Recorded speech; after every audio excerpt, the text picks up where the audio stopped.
It's about staying nimble and focused, ready to take on any challenge. You got this. Stylish outside, savage inside. Lenovo Legion. AI for I cans. For I got this. For cancer fighters, food providers, for dreamers, storytellers, for game changers. We're making AI for all.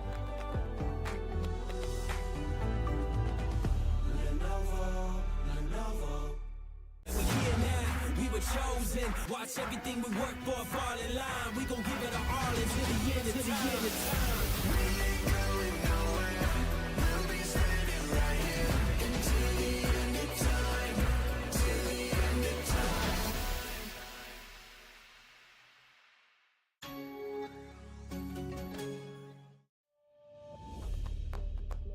At Lenovo, we believe AI should live where you do.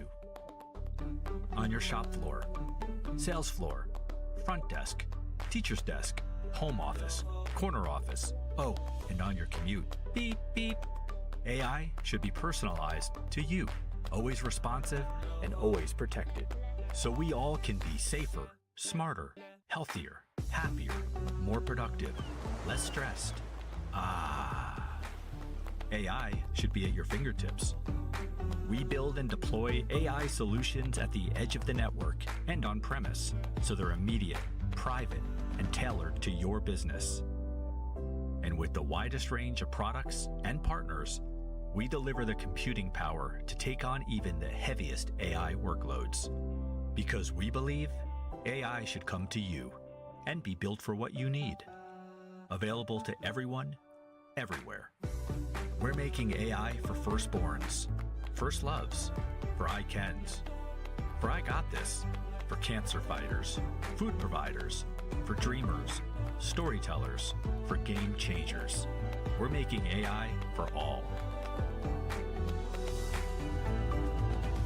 Lenovo. It's about staying nimble and focused, ready to take on any challenge. You got this. Stylish outside, savage inside. Lenovo Legion. AI for I cans, for I got this, for cancer fighters, food providers, for dreamers, storytellers, for game changers. We're making AI for all. Lenovo. We're here now, we were chosen. Watch everything we work for fall in line. We gon' give it our all until the end of time. We ain't going nowhere. We'll be standing right here until the end of time.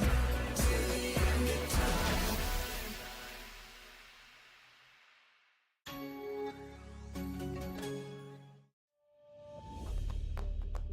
At Lenovo, we believe AI should live where you do. On your shop floor, sales floor, front desk, teacher's desk, home office, corner office, oh, and on your commute. Beep, beep.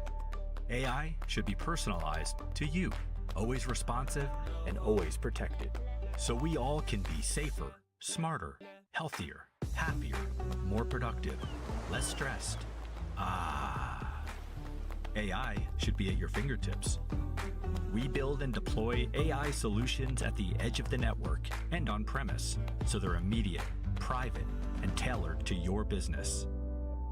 And with the widest range of products and partners, we deliver the computing power to take on even the heaviest AI workloads.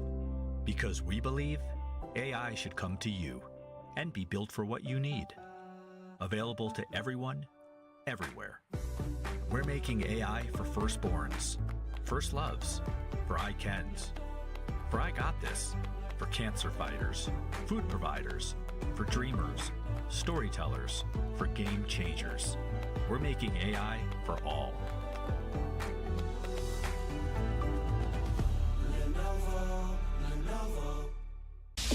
It's about staying nimble and focused, ready to take on any challenge. You got this. Stylish outside, savage inside. Lenovo Legion. AI for I cans, For I Got This, for cancer fighters, food providers, for dreamers, storytellers, for game changers. We're making AI for all. Lenovo. We here now, we were chosen. Watch everything we work for fall in line. We gon' give it our all until the end of time. We ain't going nowhere. We'll be standing right here until the end of time. Till the end of time.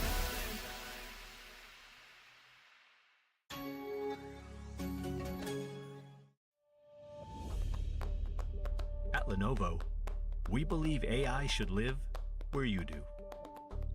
On your shop floor, sales floor, front desk, teacher's desk, home office, corner office, oh, and on your commute.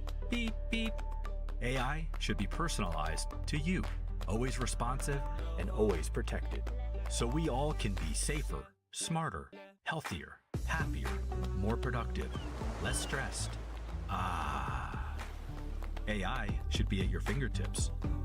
We build and deploy AI solutions at the edge of the network and on premise, so they're immediate, private, and tailored to your business. And with the widest range of products and partners, we deliver the computing power to take on even the heaviest AI workloads.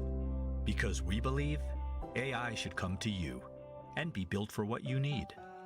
Available to everyone, everywhere.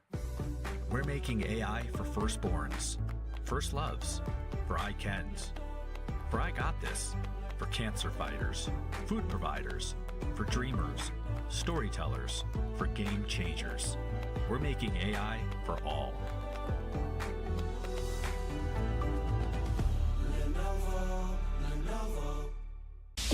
It's about staying nimble and focused, ready to take on any challenge. You got this. Stylish outside, savage inside. Lenovo Legion. AI for I Cans, for I Got This, for cancer fighters, food providers, for dreamers, storytellers, for game changers. We're making AI for all.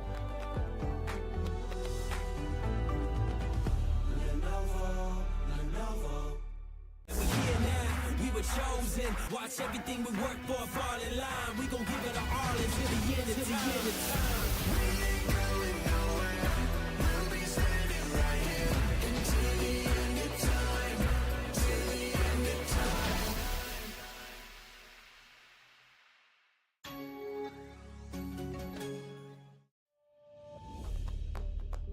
At Lenovo, we believe AI should live where you do.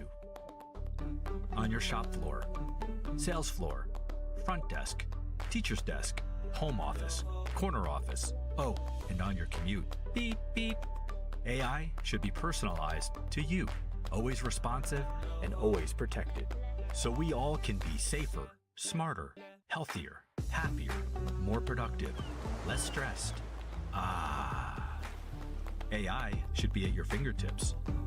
We build and deploy AI solutions at the edge of the network and on premise, so they're immediate, private, and tailored to your business. And with the widest range of products and partners, we deliver the computing power to take on even the heaviest AI workloads. Because we believe AI should come to you and be built for what you need.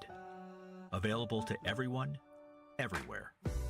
We're making AI for firstborns, first loves, for I Cans, for I Got This, for cancer fighters, food providers, for dreamers, storytellers, for game changers. We're making AI for all.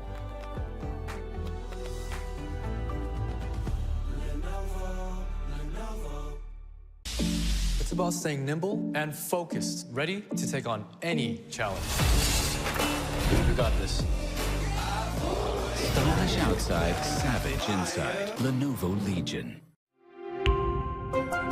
AI for I Cans, for I Got This, for cancer fighters, food providers, for dreamers, storytellers, for game changers. We're making AI for all. Lenovo. We chosen. Watch everything we work for fall in line. We gon' give it our all until the end of time. We ain't going nowhere.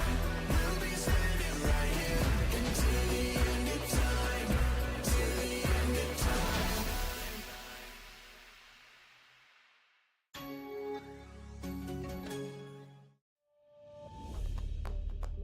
At Lenovo, we believe AI should live where you do. On your shop floor, sales floor, front desk, teacher's desk, home office, corner office, oh, and on your commute. Beep, beep. AI should be personalized to you, always responsive and always protected. So we all can be safer, smarter, healthier, happier, more productive, less stressed. AI should be at your fingertips. We build and deploy AI solutions at the edge of the network and on premise, so they're immediate, private, and tailored to your business. And with the widest range of products and partners, we deliver the computing power to take on even the heaviest AI workloads. Because we believe AI should come to you and be built for what you need. Available to everyone, everywhere. We're making AI for firstborns, first loves, for I cans, for I got this, for cancer fighters, food providers, for dreamers, storytellers, for game changers. We're making AI for all.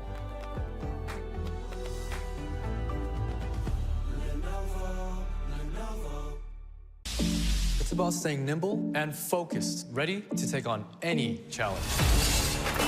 You got this. Stylish outside, savage inside. Lenovo Legion. AI for I cans, for I got this, for cancer fighters, food providers, for dreamers, storytellers, for game changers. We're making AI for all.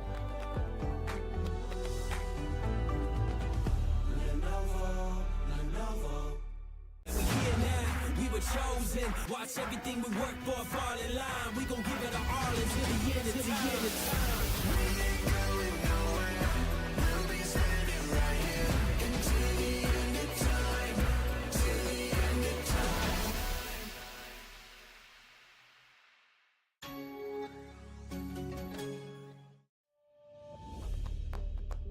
At Lenovo, we believe AI should live where you do. On your shop floor, sales floor, front desk, teacher's desk, home office, corner office, oh, and on your commute. Beep, beep.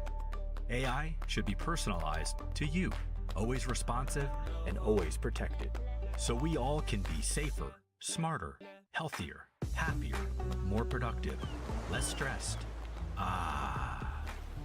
AI should be at your fingertips. We build and deploy AI solutions at the edge of the network and on premise, so they're immediate, private, and tailored to your business.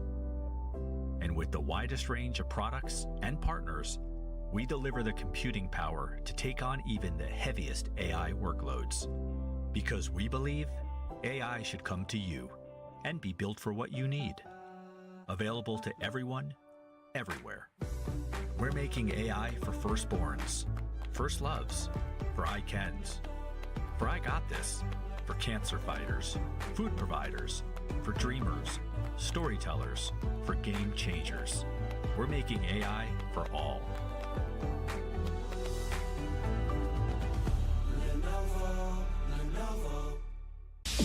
It's about staying nimble and focused, ready to take on any challenge. You got this. Stylish outside, savage inside. Lenovo Legion. AI for I cans, for I got this, for cancer fighters, food providers, for dreamers, storytellers, for game changers. We're making AI for all.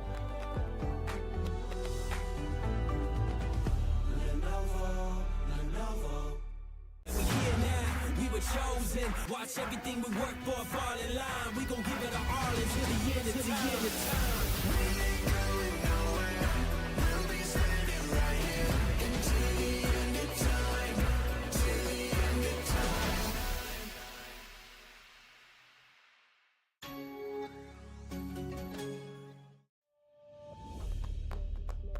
At Lenovo, we believe AI should live where you do. On your shop floor, sales floor, front desk, teacher's desk, home office, corner office, oh, and on your commute. Beep, beep. AI should be personalized to you, always responsive and always protected. So we all can be safer, smarter, healthier, happier, more productive, less stressed. AI should be at your fingertips. We build and deploy AI solutions at the edge of the network and on premise, so they're immediate, private, and tailored to your business. And with the widest range of products and partners, we deliver the computing power to take on even the heaviest AI workloads. Because we believe AI should come to you and be built for what you need. Available to everyone, everywhere. We're making AI for firstborns, first loves, for I cans, for I got this, for cancer fighters, food providers, for dreamers, storytellers, for game changers.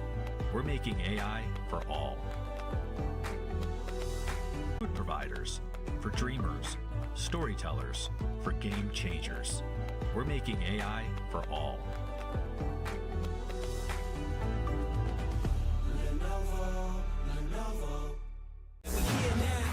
Chosen. Watch everything we work for fall in line. We gon' give it our all until the end of time. We ain't going nowhere. We'll be standing right here until the end of time. Till the end of time.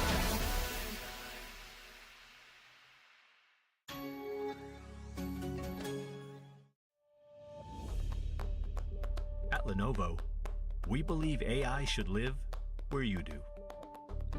On your shop floor, sales floor, front desk, teacher's desk, home office, corner office, oh, and on your commute. Beep, beep. AI should be personalized to you, always responsive and always protected. So we all can be safer, smarter, healthier, happier, more productive, less stressed. AI should be at your fingertips. We build and deploy AI solutions at the edge of the network and on premise, so they're immediate, private, and tailored to your business. And with the widest range of products and partners, we deliver the computing power to take on even the heaviest AI workloads. Because we believe AI should come to you and be built for what you need. Available to everyone, everywhere. We're making AI for firstborns, first loves, for I cans, for I got this, for cancer fighters, food providers, for dreamers, storytellers, for game changers. We're making AI for all.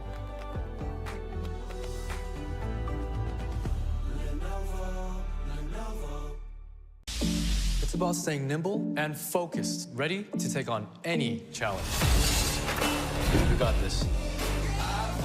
Stylish outside, savage inside. Lenovo Legion. AI for I cans, for I got this, for cancer fighters, food providers, for dreamers, storytellers, for game changers. We're making AI for all.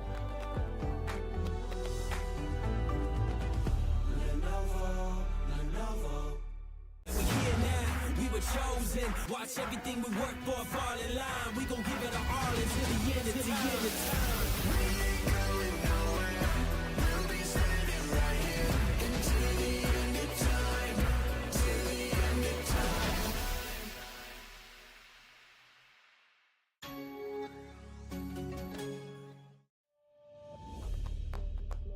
At Lenovo, we believe AI should live where you do.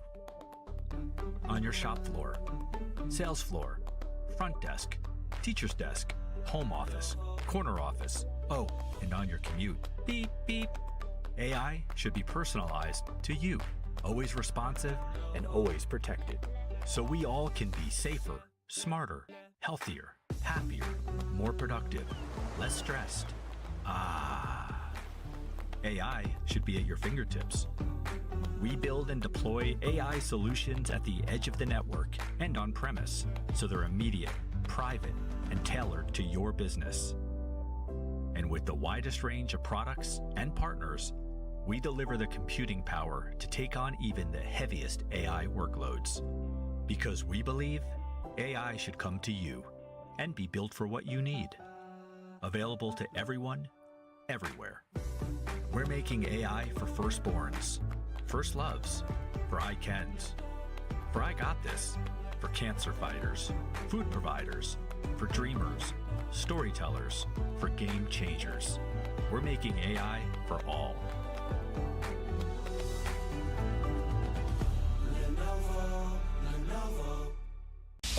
It's about staying nimble and focused, ready to take on any challenge. You got this. Stylish outside, savage inside. Lenovo Legion. AI for I cans, for I got this, for cancer fighters, food providers, for dreamers, storytellers, for game changers. We're making AI for all.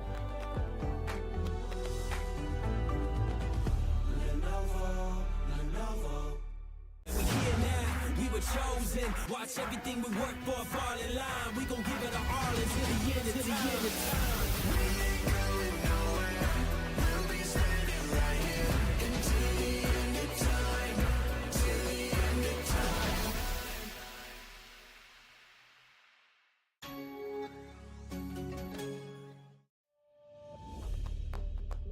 At Lenovo, we believe AI should live where you do.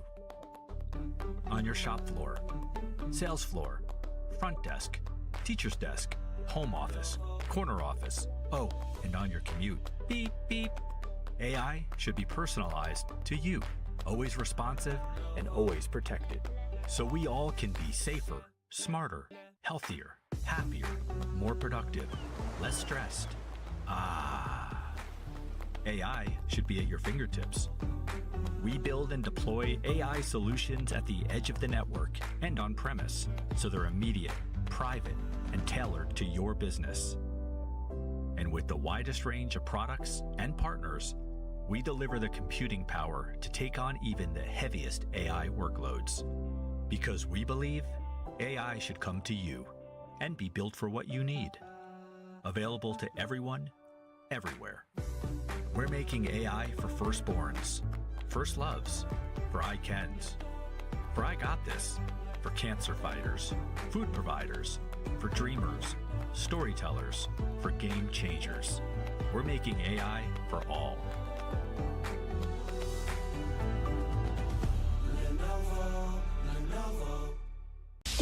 It's about staying nimble and focused, ready to take on any challenge. You got this. Stylish outside, savage inside. Lenovo Legion. AI for I cans, for I got this, for cancer fighters, food providers, for dreamers, storytellers, for game changers. We're making AI for all.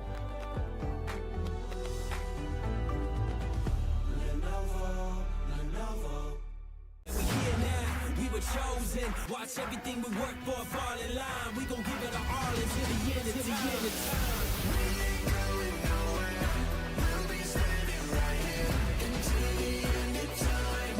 Till the end of time.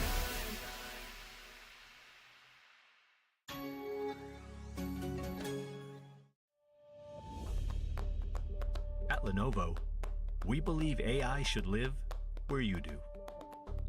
On your shop floor, sales floor, front desk, teacher's desk, home office, corner office, oh, and on your commute. Beep, beep. AI should be personalized to you, always responsive and always protected. So we all can be safer, smarter, healthier, happier, more productive, less stressed. AI should be at your fingertips. We build and deploy AI solutions at the edge of the network and on premise, so they're immediate, private, and tailored to your business. And with the widest range of products and partners, we deliver the computing power to take on even the heaviest AI workloads. Because we believe AI should come to you and be built for what you need. Available to everyone, everywhere. We're making AI for firstborns, first loves, for I cans, for I got this, for cancer fighters, food providers, for dreamers, storytellers, for game changers. We're making AI for all.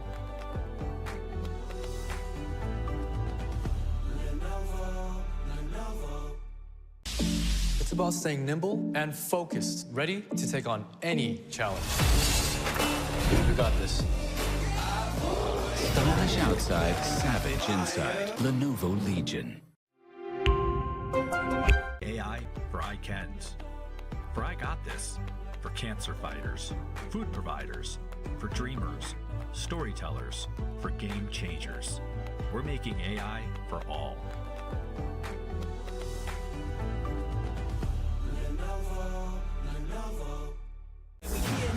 We were chosen. Watch everything we work for fall in line. We gon' give it our all until the end of time. We ain't going nowhere. We'll be standing right here until the end of time. Till the end of time.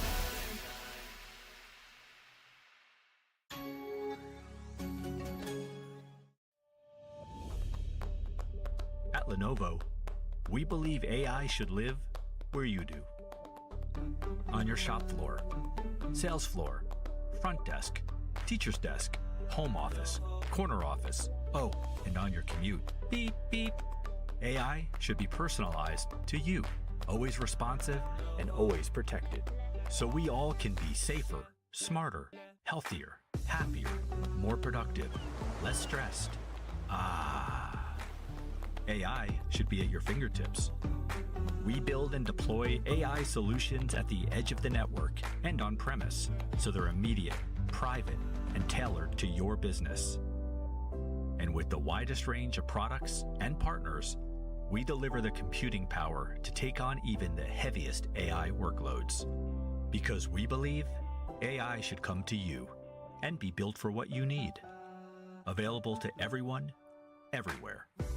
We're making AI for firstborns, first loves, for I cans, for I got this, for cancer fighters, food providers, for dreamers, storytellers, for game changers.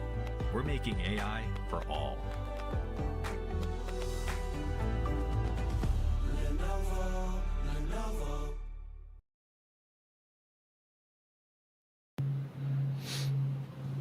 Well, ladies and gentlemen, welcome back to Lenovo Tech World 24 India Edition CS2v2. I'm your host, Auzora, and alongside me is the infamous Baba Gusta. Baba Gusta, any words you want to say to the teams in the grand finale? Well, to start things off, Zora, it is nice to be back once again. Of course, we had a single day break yesterday itself. Yeah. Now today is the grand finals, which means it's a LAN event and it's happening right now in Lenovo Tech World in Delhi. So it's a huge opportunity for them to showcase their skills in their Wingman 2v2. The stakes are up high. I mean, the prize pool itself is at an all-time high, a total of 75,000 INR, where the winner gets to receive 45,000 rupees respectively. I mean, it's a huge prize pool for a Wingman tournament. And once again, a huge shout out to our sponsors Lenovo for making this event. True that. All that thing is, it's just overwhelming at this point, right? Every single one of them getting the opportunity to showcase in the event, in LAN event. So that's one thing which I always adore. I love that moment where you can see the opponent right in front of you and you can say words with just action. And that's one thing which I actually wanted to experience as well. So next time for sure I will be there in the venue itself. But this time we're here, out away from the action, but all of that action we'll keep showcasing what is happening, what's going around in the entire place in Delhi. And it's a wonderful place right now. It's extremely cold as well, so I believe that you're all sweatered up. You have every single thing, heat packs and even warm water to keep your inside as well warm. So that's one thing I would really advise you all there. Yep. You know, it all started with our day ones with a total of more than 30 teams registering from this tournament. We did undergo a series of single elims where they only had one chance, and now these four teams are here to secure their spot. But the only difference is who's going to secure it. Let's take a look at our tournament format as well once again to check out exactly what happened. We had a total of 30 teams. We did undergo single elims. Top four teams have selected and are now in Delhi at the Lenovo Tech World, who will now also undergo a best of three semi-finals matchup. The winner of that will proceed to the grand finals, in which the grand finals is also a best of three. Once again, the prize pool 75,000 INR, in which the winner will receive 45,000 rupees. It's a huge prize pool, but don't worry about it. We also have second and third place with certain money from it respectively. So if they go out, if they are eliminated out of this tournament in Delhi, but they're not gonna go away empty-handed. True that. I mean, that's one thing which every single one of them loves, right? They're not going to go empty handed. They're going to get the experience of the tournament and alongside some money as well. Second and third prize, it is 20,000 INR and 10,000 respectively. And that's one thing which I would say it's a win win situation. But the first place winners, they're going to have the bragging rights, they're going to have the title, they're going to have the trophy, they're going to have even the money as well. A major chunk from the prize pool. Yep. And let's not forget, we also have our four teams, in which the first match will come in shortly soon. We'll take a look at the map vetoes as well. But for now, let's take a look at the first matchup. It's between Team Elo Policia versus Arcane Aces. We've seen them perform extremely well on the online phases. Let's see how well they will perform on a LAN event. Changes in their plays, and I'm really excited to see what kind of plays do we get to expect from these two teams. At one point, even I was thinking that Elo Policia made all the way towards the end. It just means one thing, that they're here for winning. And Arcane Aces, they've always had that ace up their sleeve. They always knew what to do. At the worst moments itself, they used to step up so well. And I believe it's like the perfect matchup. Every single time I come towards the grand finale in CS2v2, they always have a perfect matchup. And for now, let's see which are the three maps they have even picked. It's gonna be very surprising, even though it's a map of only 4 in a pool. So Vertigo, Overpass and Nuke, these are the three maps which have been picked. So I believe the odds are really good for the corners of Elo Policia. Yep. With Inferno being banned from Elo Policia, I'm pretty sure that their main focus will be towards Overpass. Vertigo, sure, we've seen Arcane Aces perform extremely well on that particular map. With some certain teams, Vertigo, I could say that the two teams have already experienced a lot of matches up against their opposition teams. Some of them ended up securing like a 9-1 scoreline. Some of them did ended up, having an equal scoreline of a 5-5 in the first half. But since this is the finals, and they will definitely have a lot of changes to go through on these three important maps: Vertigo, Overpass and Nuke. These three maps will determine the fate of these two teams. Only one will proceed to the grand finals, but who will it be? I've got to ask you a question, Azara. What is your prediction? My prediction, it's definitely going to be Elo Policia, because they have a really good odd here. And the first game of this grand finale has finally commenced in the map of Vertigo. Yep. The pistol round is always the important part, and Arcane Aces. Oh yeah, I'm pretty sure both these teams are feeling the pressure at this point.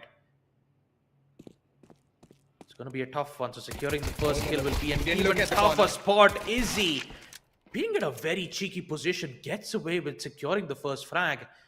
But it's still, like, looking at the HP itself, both of them are so low. And Gray secures it in just 7 HP. What an interesting way to start things off. Usually you'd see CTs playing very close towards the site, but Izzy just made a decision to play in a very unexpected spot that will definitely bring Elo Policia their first round win on Vertigo. That's right. That was a very smart play, bold, and it just gave him insane amount of rewards there. But still having the same directional approach here, Arcane Aces, they want to go towards the stairs again, getting those shots being connected, but Grace, he's handling situation like it's not his first rodeo. And smoking off that place, buying themselves some time. We'll just give them enough place to reposition themselves and have a perfect ace up their sleeve. But look at Nightmare, ducked down, got the headshot onto Grace. He was low on HP, and looks like there's only one SMG left on the ground. Can be picked up. Nightmare, he's planning to get that up. Oh, but the headshot just banging those shots. Watching Abyss. What a way to end things. First round with mere pistols and arcane aces. My oh my, what a play there, Baba Gasta. Yeah, looks like it's surprises after surprises from both the sides. As a D shot will secure the kill. Both kills will be made from Nightmare and Watching Abyss. Playing accordingly with the teams.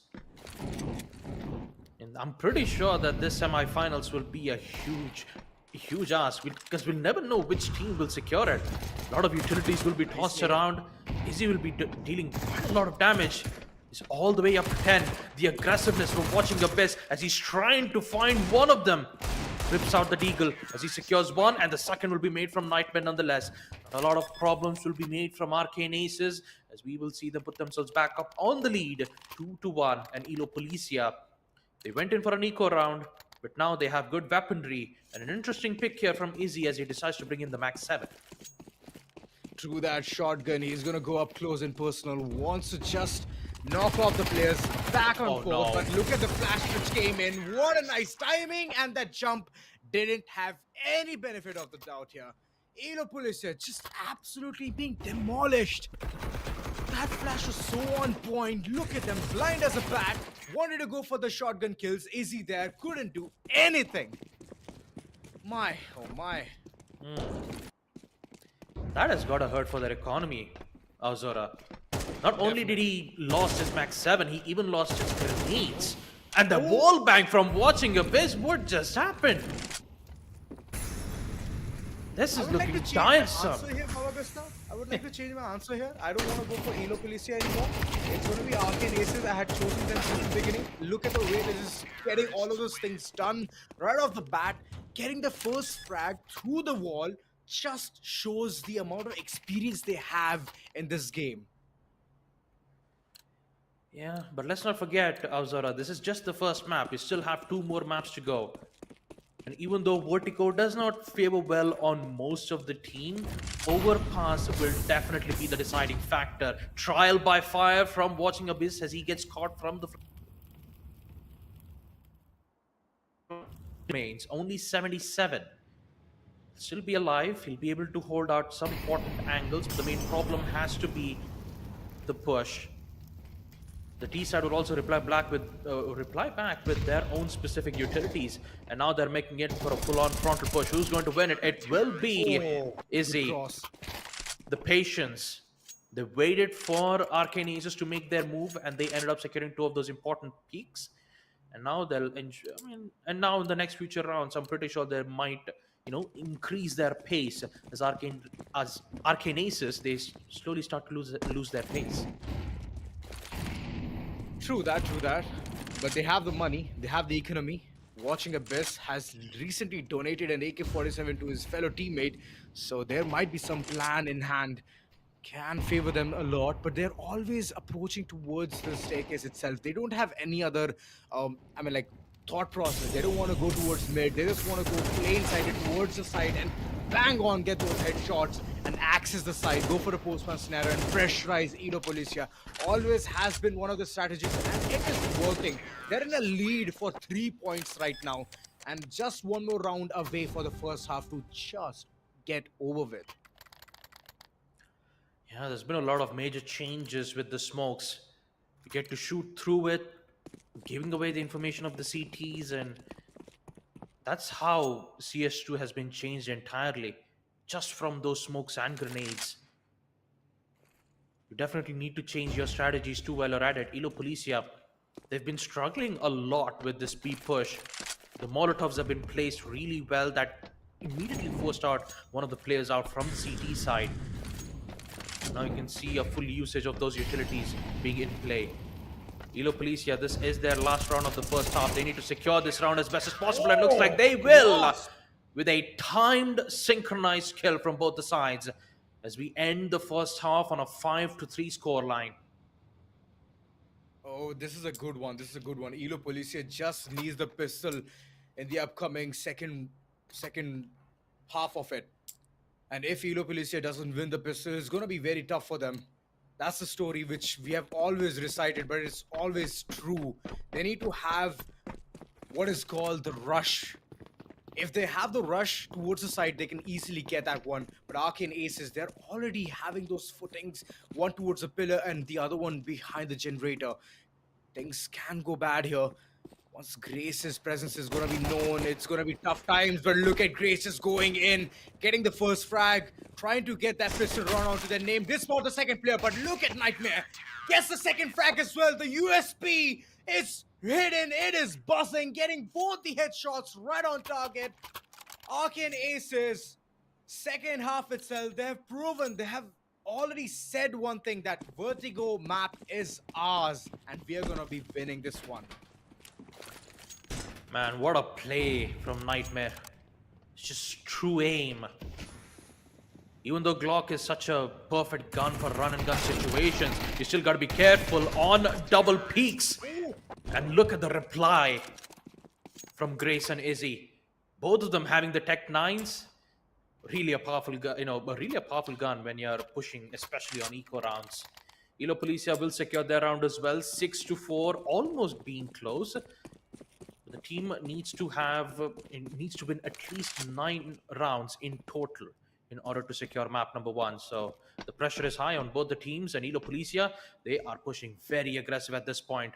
Utilities will be tossed out. First will be the grenades, no Molotovs, only smokes and flashbangs. One of their information has been given away. Huge spray commits, secures one, and the second will also be on biggest problem because it's watching Abyss all by himself. And he gets taken out from Grace nonetheless. 6-5, Elo Policia, they're coming back in the second half.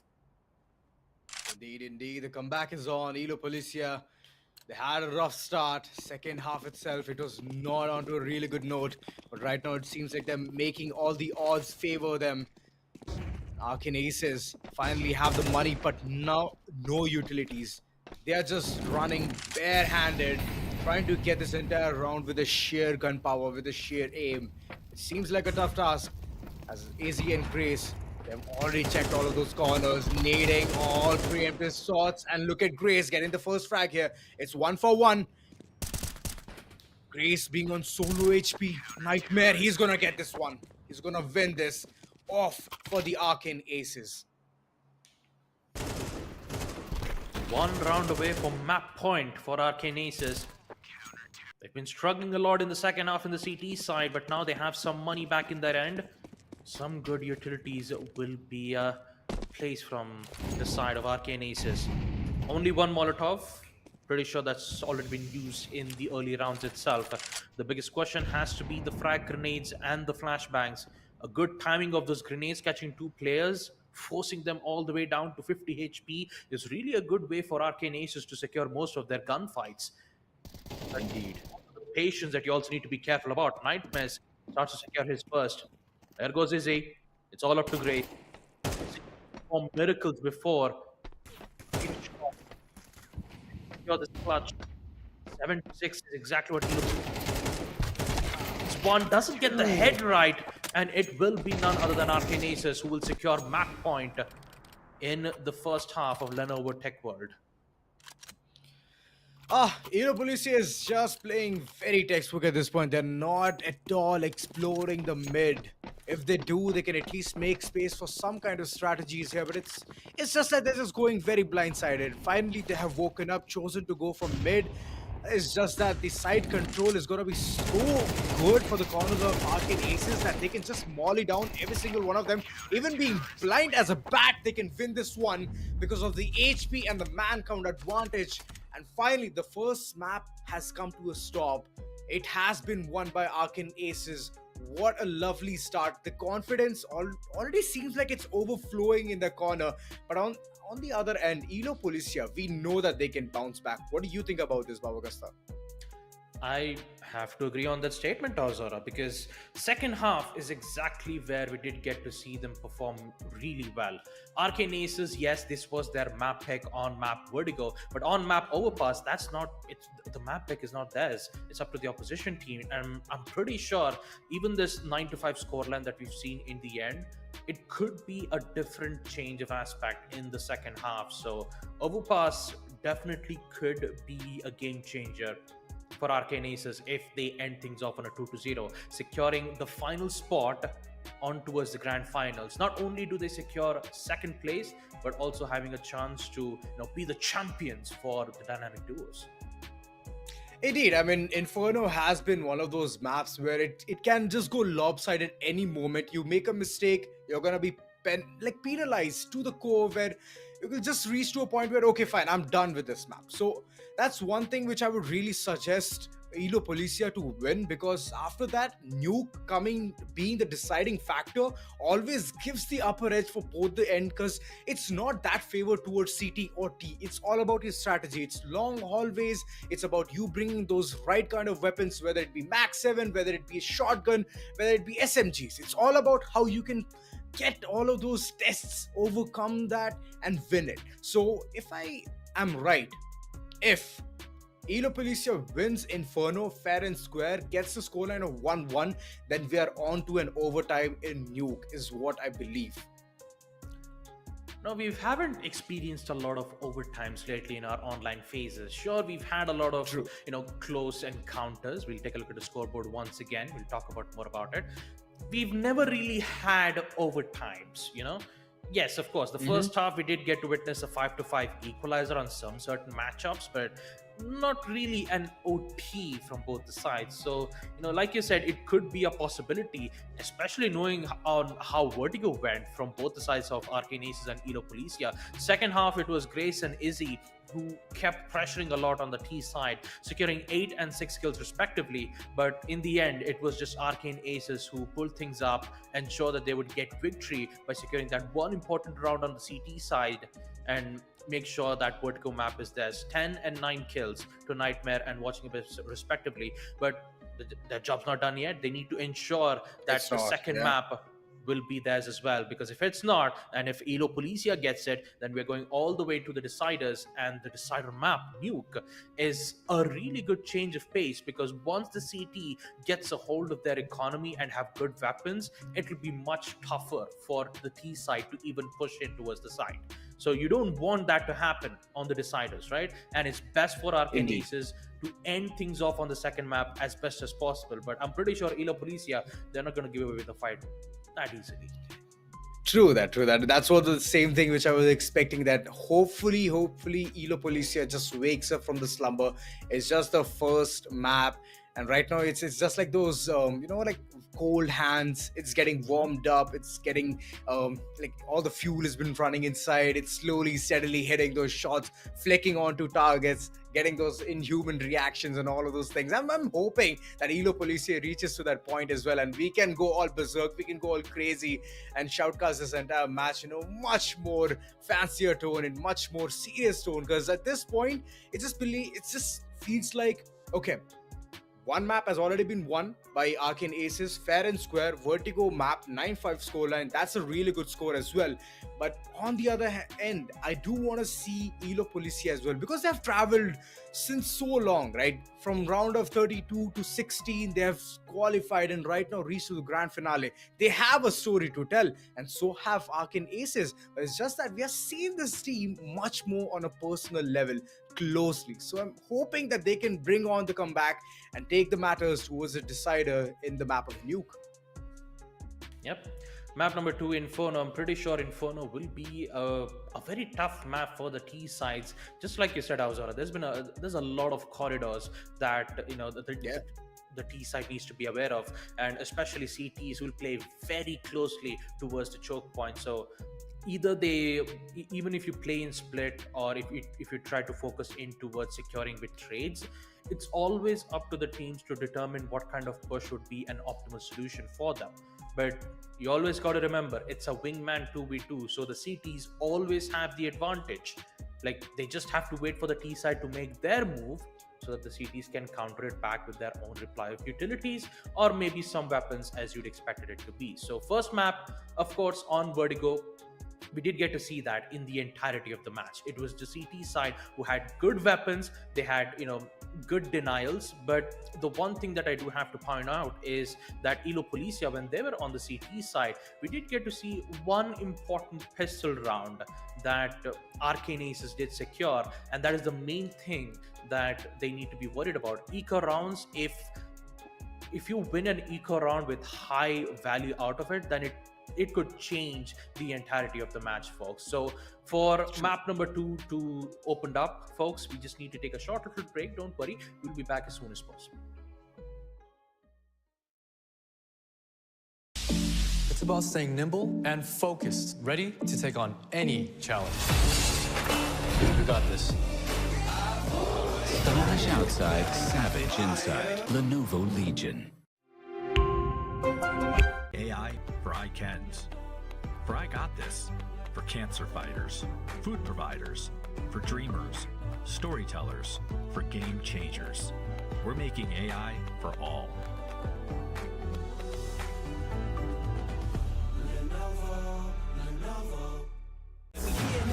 We were chosen. Watch everything we work for fall in line. We gon' give it our all until the end of time. We ain't going nowhere. We'll be standing right here until the end of time. Till the end of time.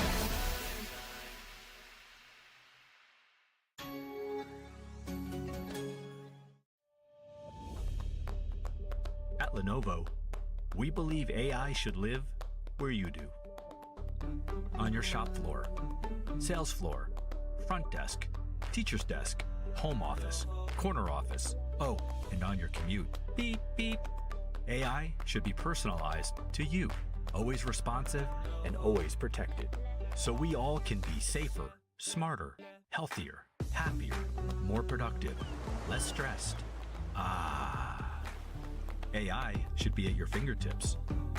We build and deploy AI solutions at the edge of the network and on premise, so they're immediate, private, and tailored to your business. And with the widest range of products and partners, we deliver the computing power to take on even the heaviest AI workloads. Because we believe AI should come to you and be built for what you need. Available to everyone, everywhere. We're making AI for firstborns, first loves, for ICANNs, for I got this, for cancer fighters, food providers, for dreamers, storytellers, for game changers. We're making AI for all.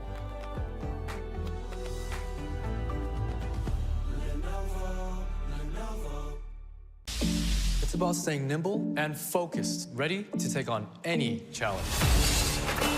We got this. Stylish outside, savage inside. Lenovo Legion. AI for ICANNs, for I got this, for cancer fighters, food providers, for dreamers, storytellers, for game changers. We're making AI for all.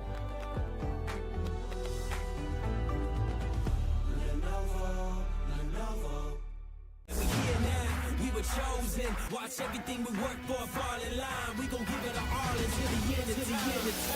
We ain't going nowhere. We'll be standing right here until the end of time. Till the end of time.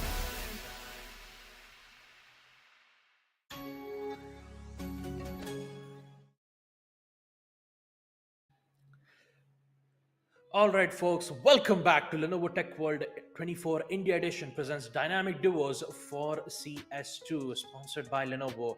We are back with the semi-finals between Arcane Aces and Team Elo Policia. We've completed our first map for the day. We did get to see Team Arcane Aces securing map number 1, Vertigo, and now map number 2, Overpass, will be the map to see whether if Arcane Aces can end things off on a 2-0, or will we go all the way to the deciders, where Nuke will be the final map for them to defend. So, Azora, we've seen map number 1, map number 2. Yeah. What do you think about it?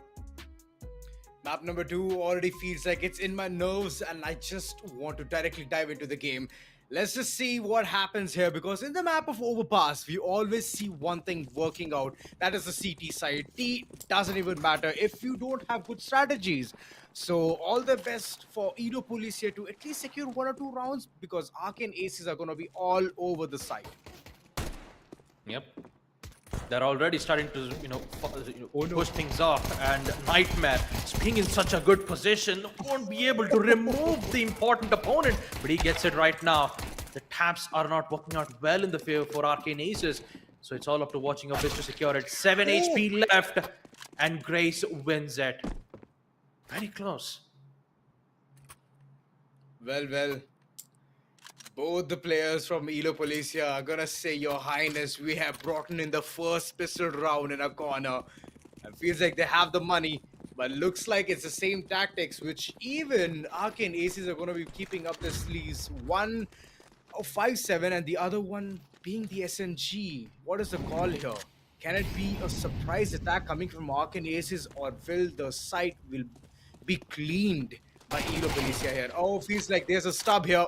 There's a stop. Both the players seem to not be running around or even walking, neither shooting at the target. So, yeah, I guess we'll just fix that real soon. But Elo Policia onto a really good start. What is your take on that, Baba Gasta?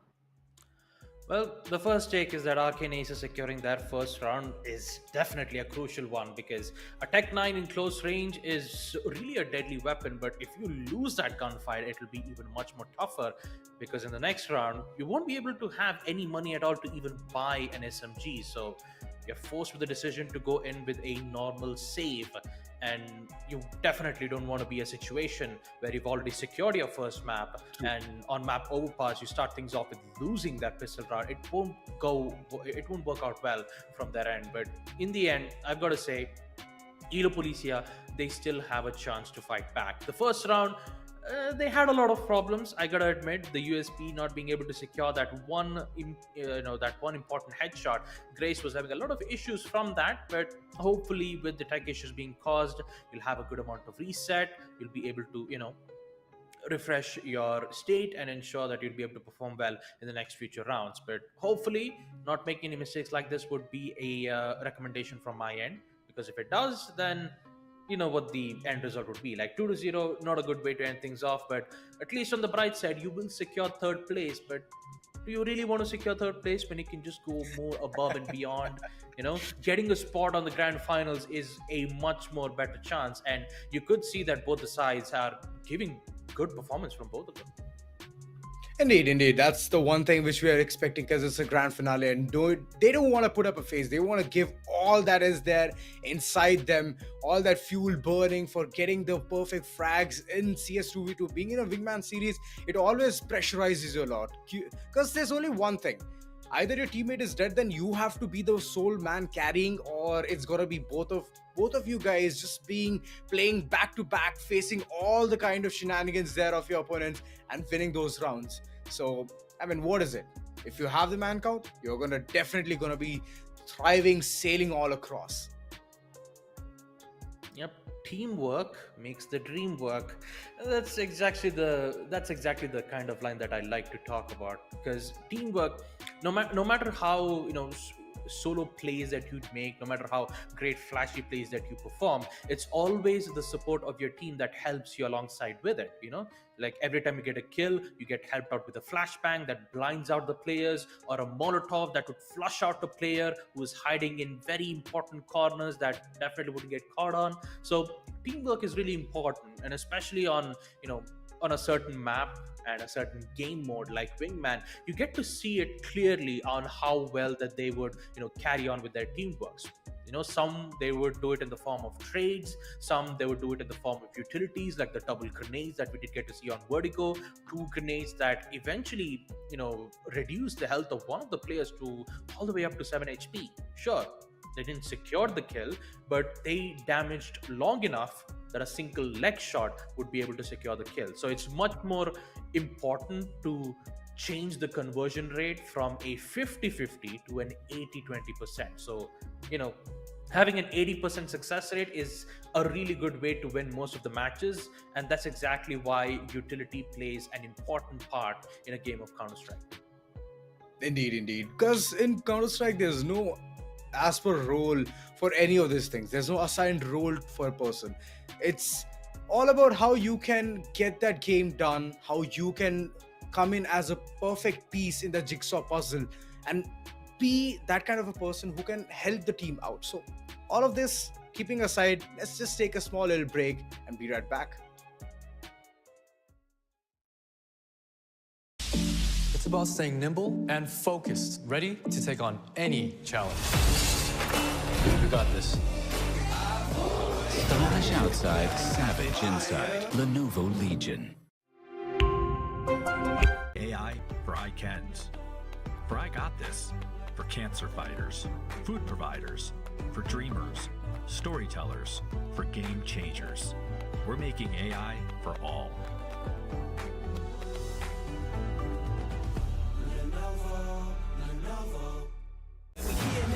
We were chosen. Watch everything we work for fall in line. We gon' give it our all until the end of time.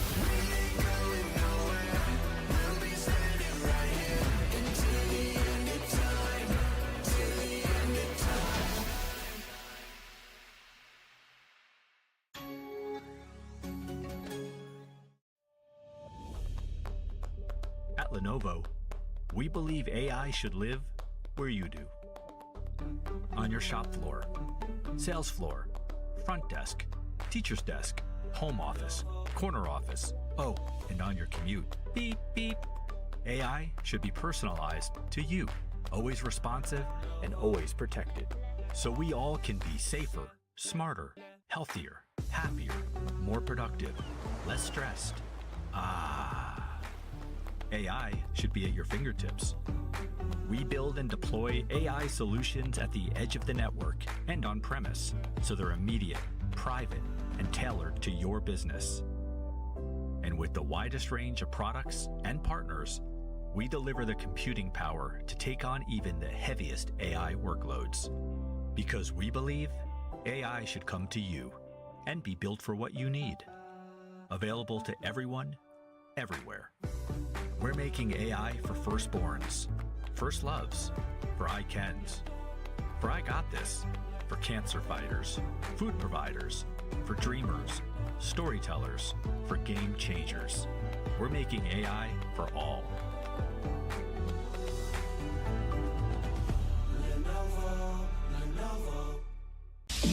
It's about staying nimble and focused, ready to take on any challenge. We got this. Stylish outside, savage inside. Lenovo Legion.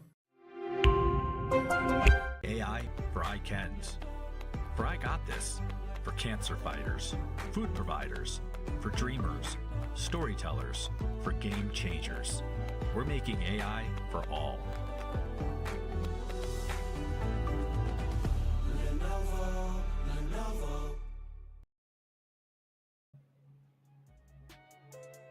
All right, ladies and gentlemen, welcome back to Lenovo Tech World 24 India Edition CS2v2.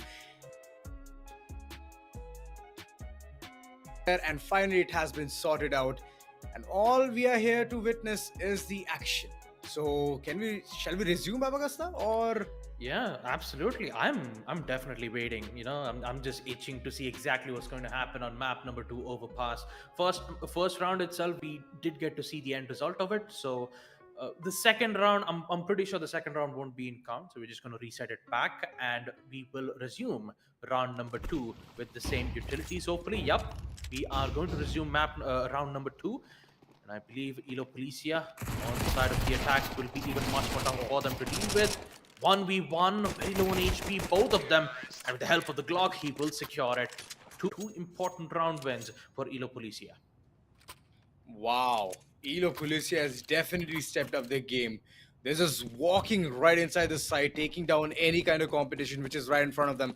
And right now, with the weaponry advantage that they have, it's just going to be very easy for them. It's going to be like a walk in the park for them to capture the entire site and go to post-plant scenario. But I believe they're going to just be heading towards the assassination of both the opponents. One already taken down. The second one with the AK-47 he is absolutely a nightmare, man. He is a nightmare. And the amount of advantage Policia is getting at this point with the weaponry, with the amount of money they have in their account, it's just working out for them really good.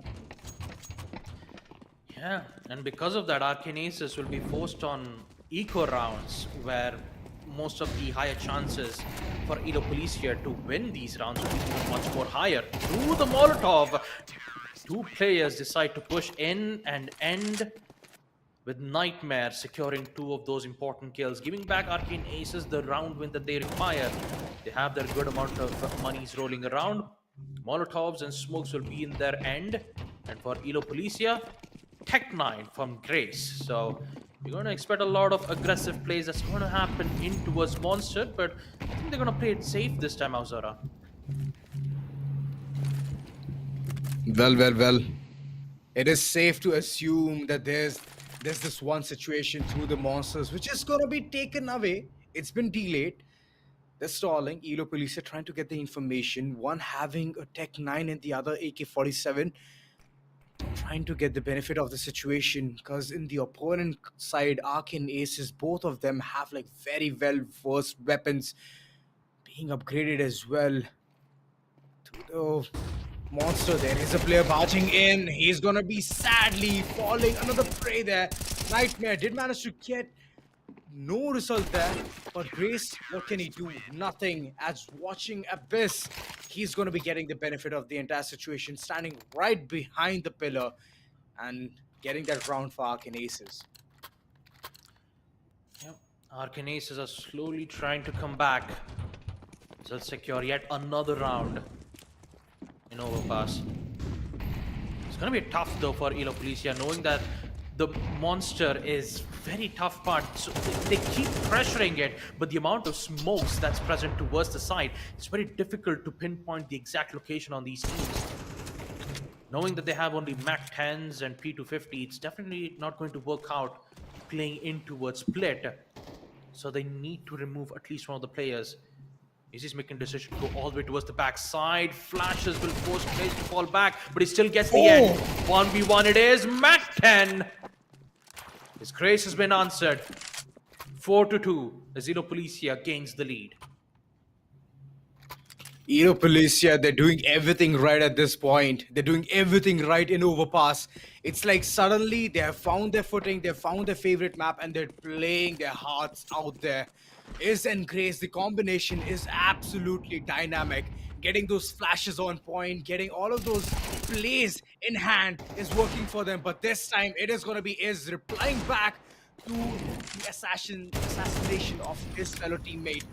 Watching Abyss, he's stuck up in a very peculiar situation, but the Deagle against an AK-47, what a response is coming from Arcane Aces. It's just working out for them. 4-3, trying to level up the score lines, trying to bring in an equalizer. And this is the last round for the first half. The last final round of the first half, and this could highlightly end in a 4v4 situation. Molotovs dealing good amount of damage, but I believe that was an accidental Molotov being tossed around from his own teammate. His main goal was to toss it towards B shot, but instead it landed right on his footsteps. Both of them will still be alive. No grenades, jumping for info. He has 2 info. That is so huge, and a confirmation on the kill from Izzy. That will definitely shake things up for Arcane Aces. Watching Abyss is the lone warrior left. His location has been revealed and removed out. And unfortunate for Arcane Aces, they're not going to end the first half on a 4-4 equalizer. It will be 5-3. The boost is exactly what Elo Policia required to secure this lead. But now with the second half being in play, can they handle this momentum? Yeah, they should handle the heat. I mean, they have very well showcased what they can do being the terrorist corner. But right now, when the roles have been swapped, they have to tell a different story. They have to be the good guys. They need to get this one fair and square. Pistol round already commenced. Watching Abyss trying to slowly get into the groove. Moving towards the pillar, secure that site and go for a post plant. There's already an encounter towards the B shot. Good cross is being held by Elo Policia.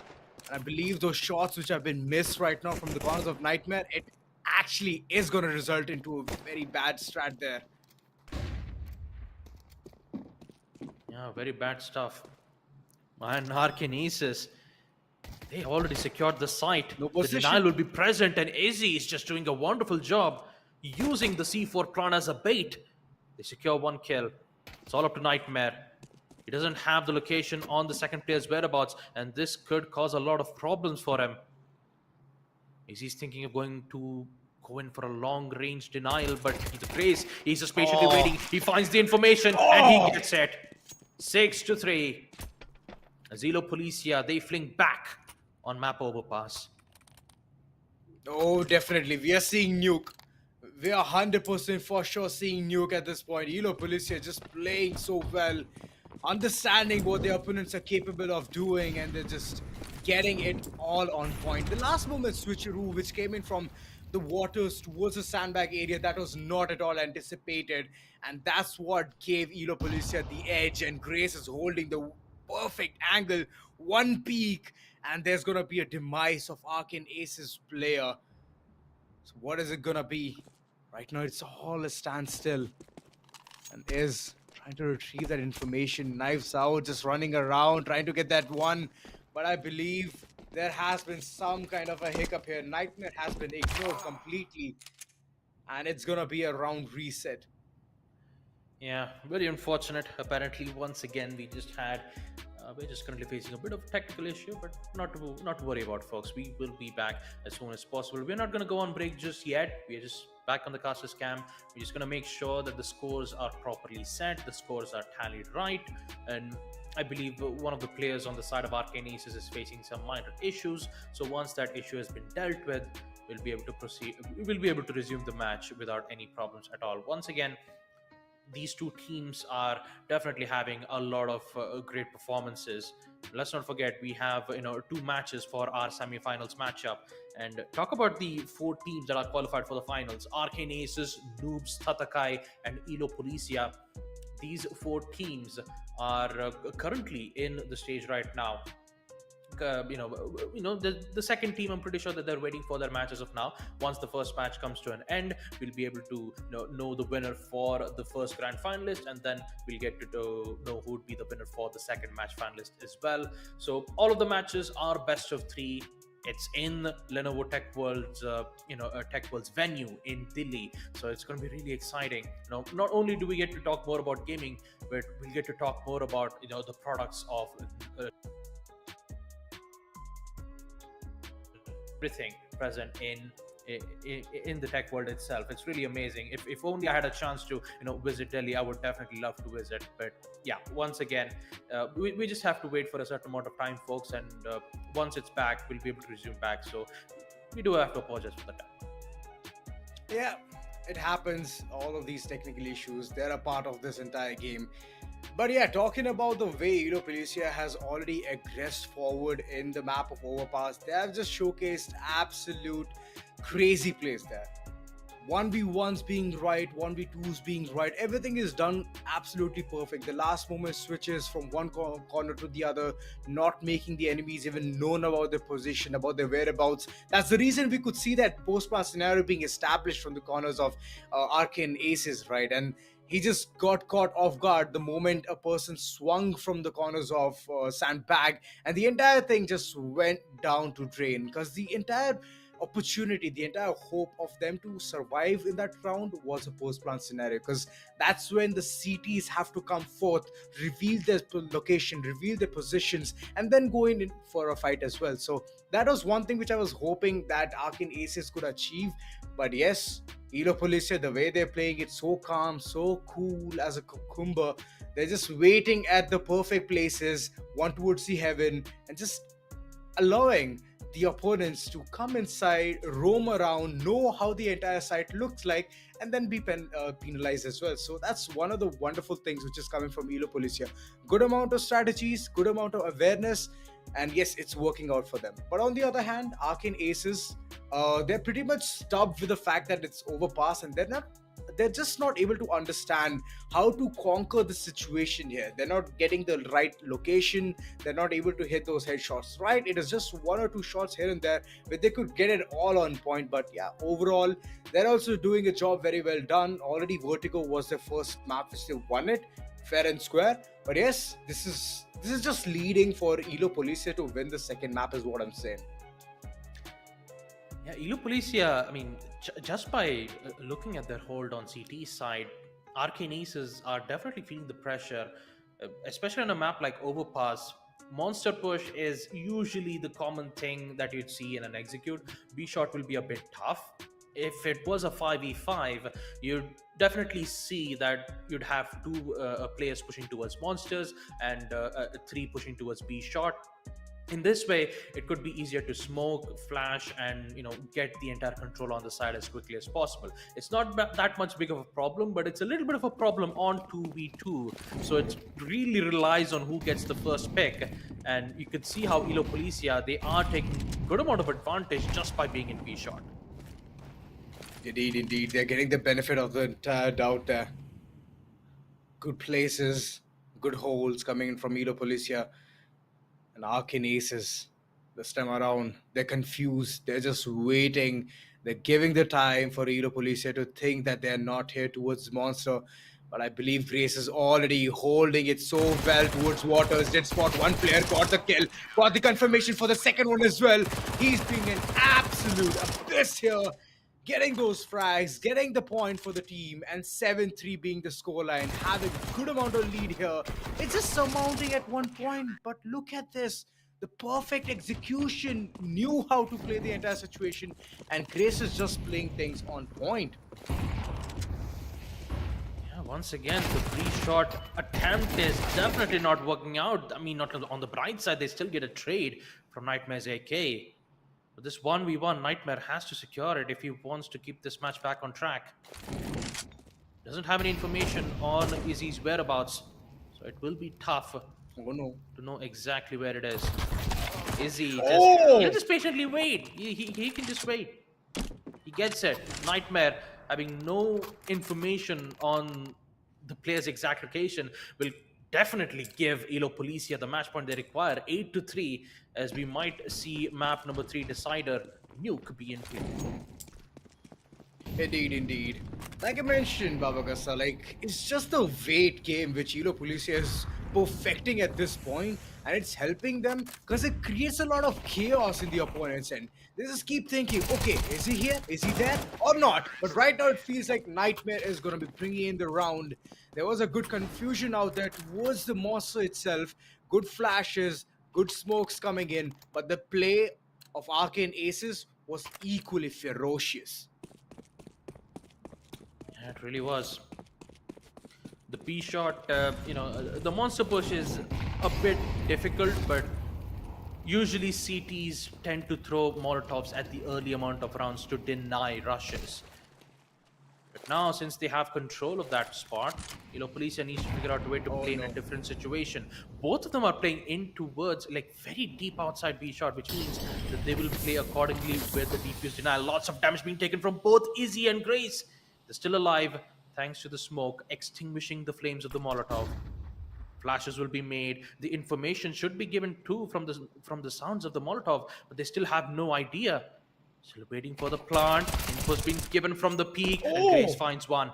He gets away safely, and now Nightmare, he's feeling a lot of problems. He doesn't know the whereabouts of the second person because he only thinks that there's only one towards B shot.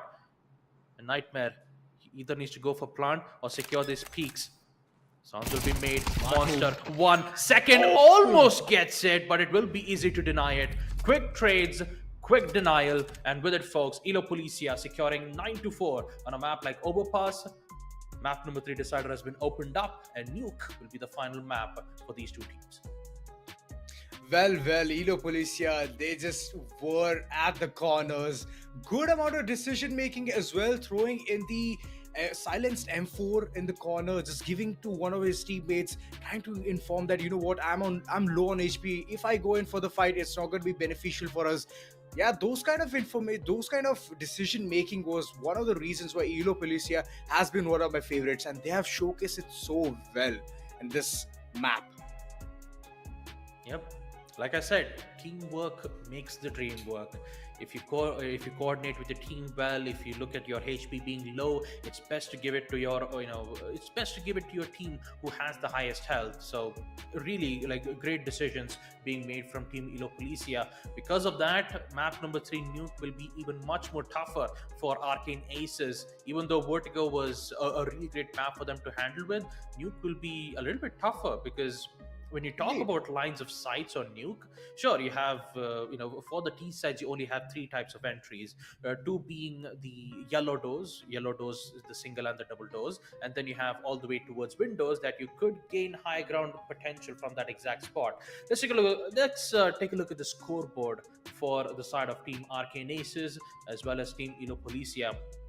Really, it was the second half that really placed Arcane Aces on a really tough situation. Losing their pistol rounds, it was more of like a snowball effect, and Elo Policia, they just took advantage of it. Oh, taking advantage is fine, but Elo Policia has performed as well. I mean, they have outsmarted their opponents at this point. Grace having 13 kills in a semi-final performance. I mean, this is just absolutely wonderful. And as like the person he is, the amount of information was being relayed there, it was absolutely amazing. Playing the perfect support role here has been one of the perfect teammates for Grace. On the other hand, Arcane Aces, it's not so late as well. The final decider map is going to be there. But in the first map, they had played absolutely amazing. In Vertigo, most of the teams don't know how to push in, but they were always having the perfect ideologies to either go in for the rush strategies or to play it slow. But in Overpass, it seemed like they have forgotten that. It's like tough times for them. So let's see, let's hope that they will not forget that this is going to be the last decider map, and it is Nuke. So bring their weaponry according to that, bring in the utilities according to all of the situations. Like you mentioned, there is observation, there's even double doors, which opens up a lot of gap to how to execute towards a site, and terrorists need to know that very accurately. There's even a spot in Decon where you can easily rush in and go in for the post-plant scenario. All you have to do is smoke both the corners of the nuclear reactor right in the middle, and you're done. You're good to go. Yep, there's a lot of avenues where both the sides can take good use of, but it really relies on what kind of place you really want to go with. Would you want to apply a lot of pressure and push in like Arcane Aces, or just be slow and methodical, just like we saw on Team Elo Policia's end? I mean, the way how they played, they just kept waiting for the T side to be in the site and go in for a plant so that they can just remove the planter out and then focus on securing a 1v2 gunfight, in which they're just isolating gunfights, and waiting for utilities is the way how Elo Policia were playing at the moment. But the biggest question I have to ask is whether if they use the same strategy like that on a map like Nuke, because when it comes to planting the bomb, especially on a site like B, it's very difficult to remove some of the players unless and until if you have a good timing of 2 grenades to secure it. But like I said, it just relies on them. I mean, I'm pretty sure they'll just play it as close quarters as possible with the help of the MP9s, and usually get some kills along in the process. I mean, that always is the strategy, right? Like in the map of Nuke, we already know long corridors. There can be a lot of mix and matches, a lot of places where the CTs can hide. They can stay even on the railings as well on the top.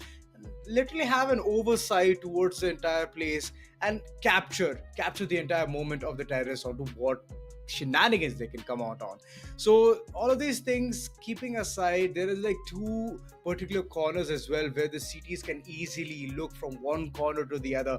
So that thing actually brings the heebie-jeebies from the inside, like gives that the jitter feeling that you have to barge inside the site as well, and you have to go for the post plant. Just imagine there's a person having op in his hands. So I don't know, your case is downright done. Your case is, it's like you enter in towards a site, you're downright dead. And mollies to just flush the terrorists from coming from any of the corners. You find a place, you hide there, you're not hidden. Surprise, boo. There's an entire molly burning out on your feet, and you're just like burning, and your HP is downright done. So all of these things happen a lot in Nuke. And I just hope in this 2v2 scenario, both of these teams have a fair and square fight, because I believe that if you have a good amount of economy in your pocket, you have good amount of rounds coming in your hand, and the opponents are not having good enough strategies, then you're always gonna bound to win that map. Yep. It's just, I mean, that's usually how CS2 works. I mean, it's always the way how, you know, you coordinate with your team, how well you can utilize your utilities, how much economy that you can spend on the site, and how many do you want to save it for the next future rounds. It just, that's what makes CS2 special. And also, you know, the incredible plays that we get to witness from the Deegs, the, you know, the MP4s. It's always a really good thing to witness it, you know.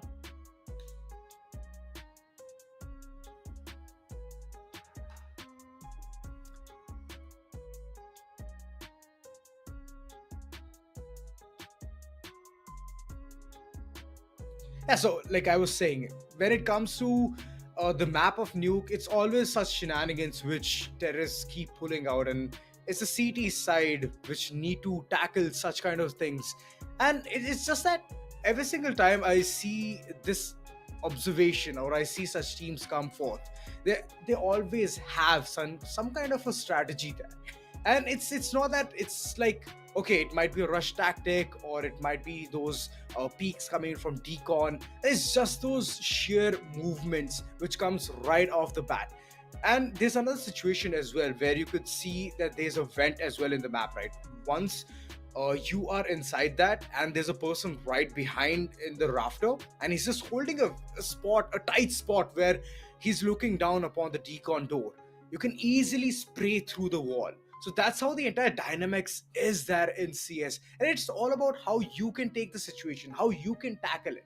So all of those things, I do want to see both of these teams have equal potential to showcase that, but it's just that they haven't surprised me till now.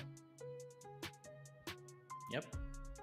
I mean, it's the thing about surprises is that you'd never know once it happens on the screen, right? So like once it happens, it's always an interesting factor to look at, and it's exactly what makes it change the entire, you know, situation, especially when you're in a very bad spot and then suddenly you see a huge major change by just using pistols, and then suddenly you come back by winning that one crucial round that changes the entire state of the game. So I know we are talking more about, you know, CS2. Mainly, we should talk more about the teams as well from the side of Arcane Aces and Elo Policia. Once again, they're performing really well. Both the maps, Vertigo, it was Arcane Aces. The Arcane Aces was the one who picked up the map. And on map number 2, Elo Policia, they also did the same by securing Overpass. And once again, we're just waiting for Nuke. Once the team are ready, we'll be able to, you know, ready up the matchups and, you know, jump right into the game right away, but not just yet. We just need to, you know, wait for a certain few minutes. So once again, I just have to give a huge shout out to our sponsors, Lenovo, for sponsoring this event. And also don't forget to like and subscribe to our Esports Club channel right on YouTube to get to know the future updates on future tournaments or any other matches regarding with other games. So once again, a huge thank you to Lenovo for sponsoring this event. We couldn't have done this without you folks. And yeah, once again, we just have to wait. We just need to. I'm at this point, Azora. I just cannot wait. You know, the map number 3 Nuke. We talked a lot about it. You know, we talked about the maps. We even talked about the counters, the strengths. We talked about everything, right? But the main thing that I have to talk about is that the biggest prediction here, you know, whether will it be team, you know, whether if it be these two teams, which one do you think is going to win? So, looking statistically, I believe that Elo Policia is having a really good weight here. I mean, the way they have just outsmarted their wits and they have played in the map of Overpass, absolute adorbs. Though, like, that was the Elo Policia I saw in the beginning, and right now it's just like the continuity of their legacy. So I'm pretty excited to see them win. I'll be very happy if they do, but I won't be sad as well, because the way they have played, they've already won my heart.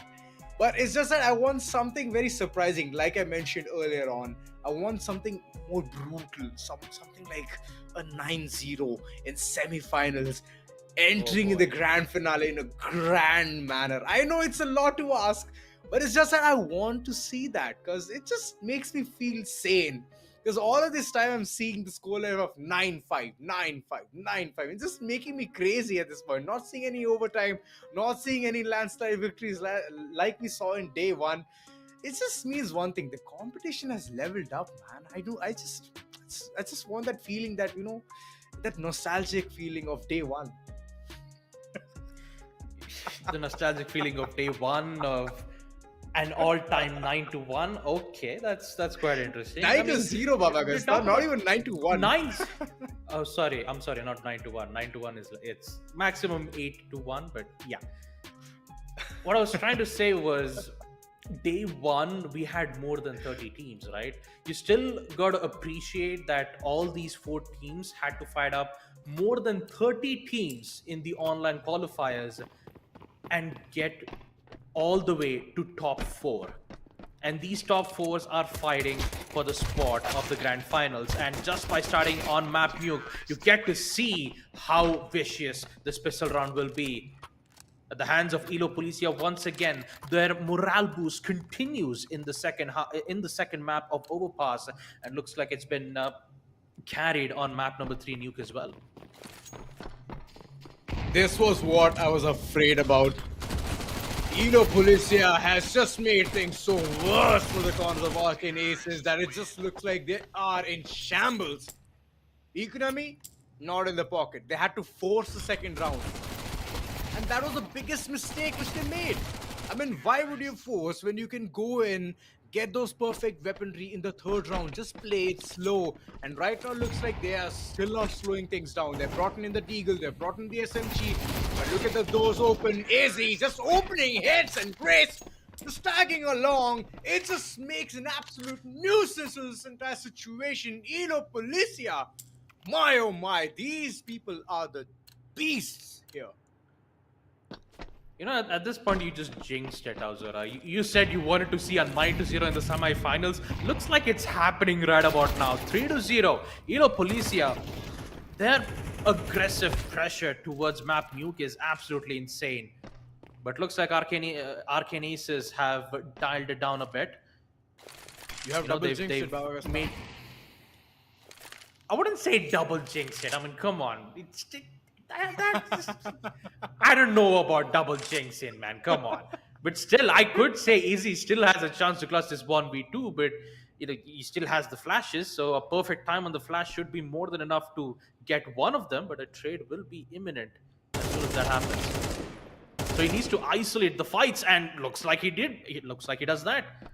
It's a 1v1. He has the information on the second player, but unfortunately, Nightmare will steal the round away. 3-1 as Arcane Aces open up their account. Well, he stole my thunder right there. I was hoping for a 9-0 and Arcane Aces. Oh, wow. It's a good comeback. It's a good comeback. They have the weapons as well, but the utilities only stacked with one player. Nightmare can be the perfect playmaker here, but the door needs to open, and it needs to open heads. Easy gets the first, and Grace. My, the tag teaming is so on point at this place, and in this particular map of Nuke, I just believe that Elo Policia are so well prepared, man. They were like, okay, never mind. The first map is gone. Vertigo is not there in our pocket. It's all right. After that, it's all ours. They came, they swept floors in Overpass, and right now, even in Nuke, they're performing so well.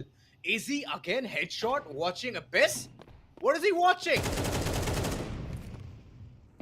Well, he did secure the kill, and now it's even much more tougher. It turns out Nightmare has just got the advantage.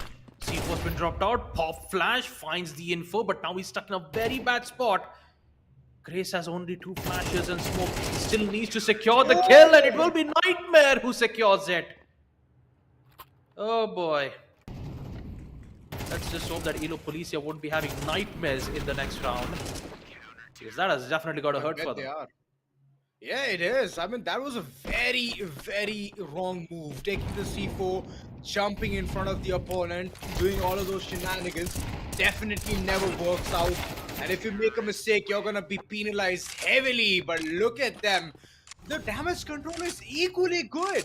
Elo Police, I thought they have lost the confidence after the previous round, but it's not the case. They're coming back even stronger. Yeah, there's a lot of applied pressure from Elo Policia's end.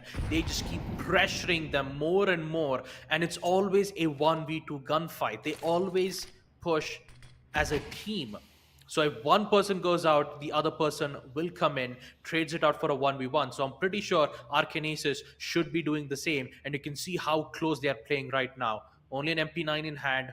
It's the best option to play it as close encounters as possible. Door's been opened up. MP9, not a good range to engage with an AK-47. And this is definitely going to cost them a lot in the first half. 6-2 as we open up the second half. Oh, wow. 6-2. Good amount of lead. Different from all the previous games, all the previous maps we have seen. This finally is the jinx breaker. It is one of the things which I wanted to watch. And Elo Policia surprising me to the core. Getting rounds back and forth. And right now being in the CT side, what is their strategy? Because Arcane Aces, they're not here to play around. They want to win. It seems like it's going to be a split push coming in from their corner, but Elo Policia is very well prepared for that. This will be a tough one. Arcane Aces, if they want to fling back, they have to win this round. Oh! But that tap from Izzy is definitely Insane. going to hurt Arcane Aces a lot. He's looking for his second. Can Izzy get it? Both of them low on HP. And Grace is patiently waiting. He doesn't want to give away yet. He just doesn't want to give away his kill just yet. The man-con advantage is really huge, especially on Wingman. So if one of them goes out, a trade will happen. They're playing it safe though. Look how safe they're playing right now. Izzy's just True that. No idea there. This is not Okay, good. Angle's Izzy's taken. so low on HP. He somehow survives. One shot to the head. He's still alive. 2 HP. What is Izzy, going He on? doesn't even have. He doesn't have bullets left with the USP. He was forced with the knife, and now it's a 1v1.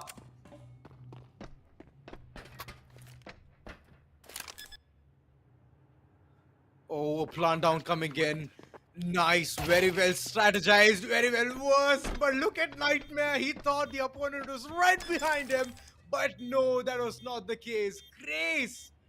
Oh, your highness, the way he plays. My, oh my, I love this. I love this man. Like, he was so calm in that situation. He knew it's gonna be a post plant coming in. And he just had the benefit of the situation there because Arcane Aces, the last player who was standing there, was low on HP. And that's what gave Grace the edge to win that round. Ladies and gentlemen, 7-2 is the scoreline. And I believe Elo Policia has already ripped apart the joy, the wonder of winning this semi-final for Arcane Aces. They've secured the plant, so they'll have good amount of money to afford a Galil and an AK. Look at this aggressive pressure from Izzy. He secures one, but Nightmare gets it at the right time. 7-3.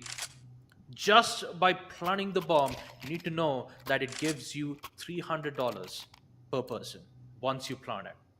And just by losing it, you get an extra.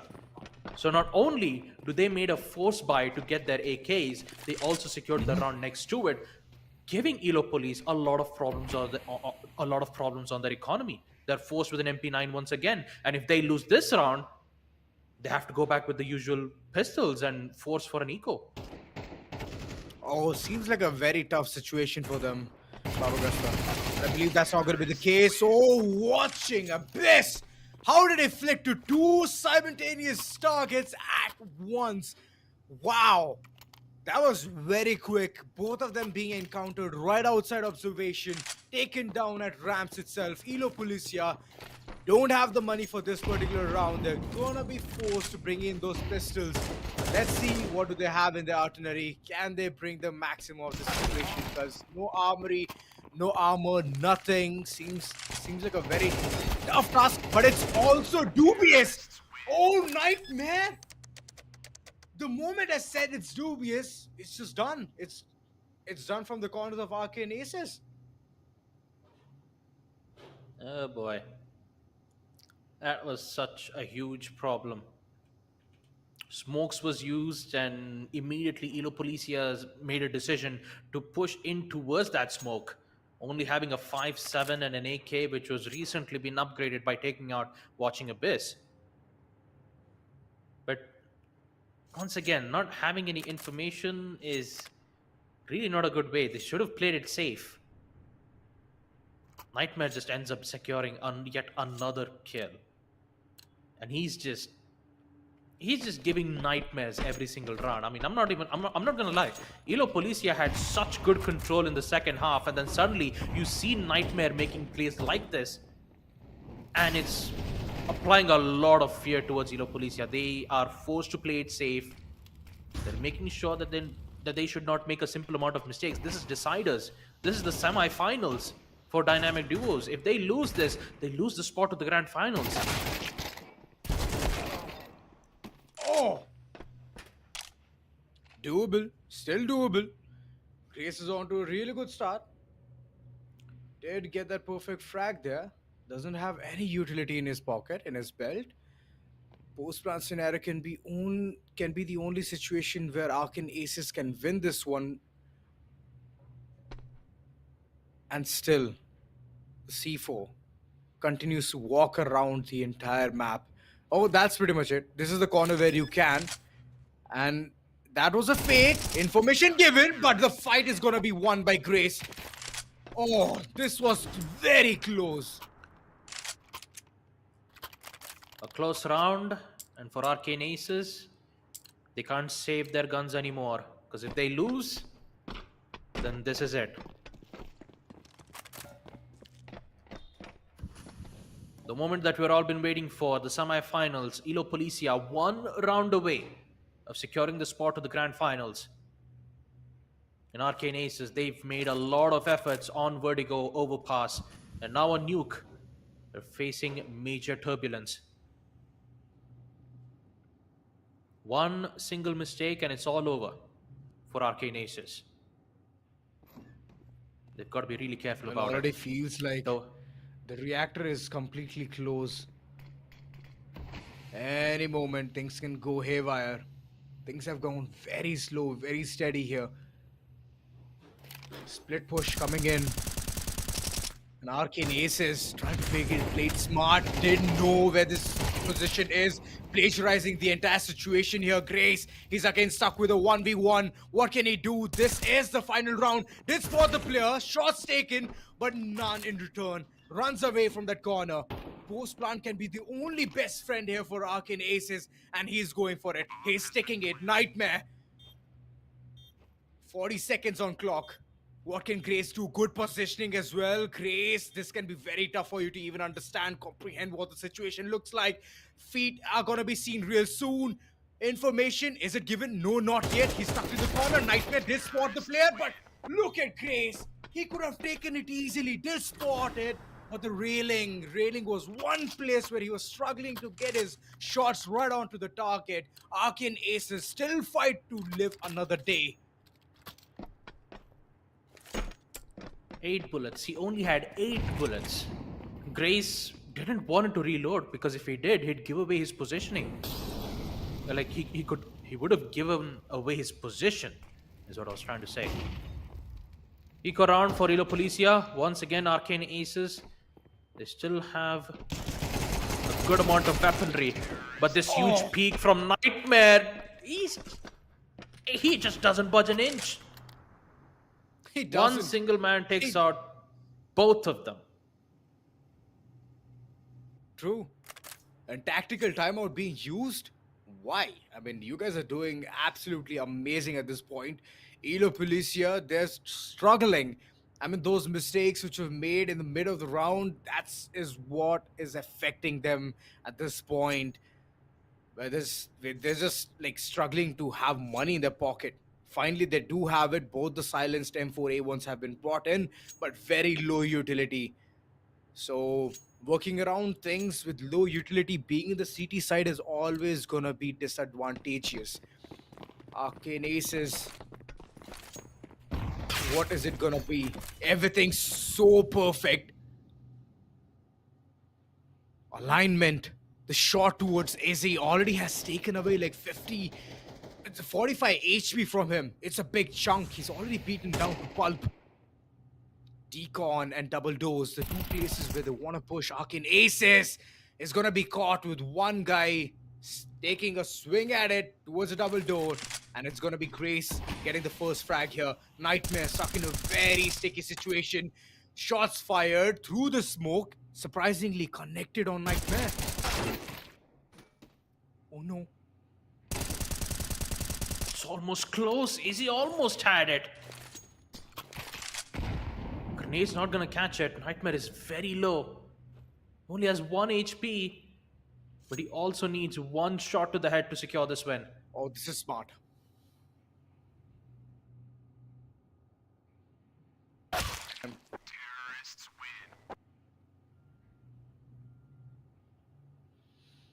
Definitely. Overtime it is, Baba Gasta. We all waited for this, and we have gotten it. Finally, the first overtime in this entire tournament. It's against Elo Policia and Arcane Aces. The moment the knife came out and the player was rotating through the rafters all the way towards observation, I knew it was done. It was down right there, moving in towards overtime. Because understanding that kind of a 1000 IQ play is bound to be tough. Yeah, it really is tough. Arcane Aces, they did brought it back, and looks like they want to do it once again. 45 HP remains for Nightmare. He has Molotovs. Grace is just slowly pushing in, sees the shadow, and he secures it. 9 to 8. Elo Policia, 2 more rounds. Well, definitely 2 more rounds it is. They have to win this one. Else it's all again gonna go down, all that hard work. Take it all the way towards overtime, or possibly finish it in the first 2 halves itself. It's gonna take some more time now. Nightmare doing absolute perfect job here, getting both the frags, making it an equalizer yet again.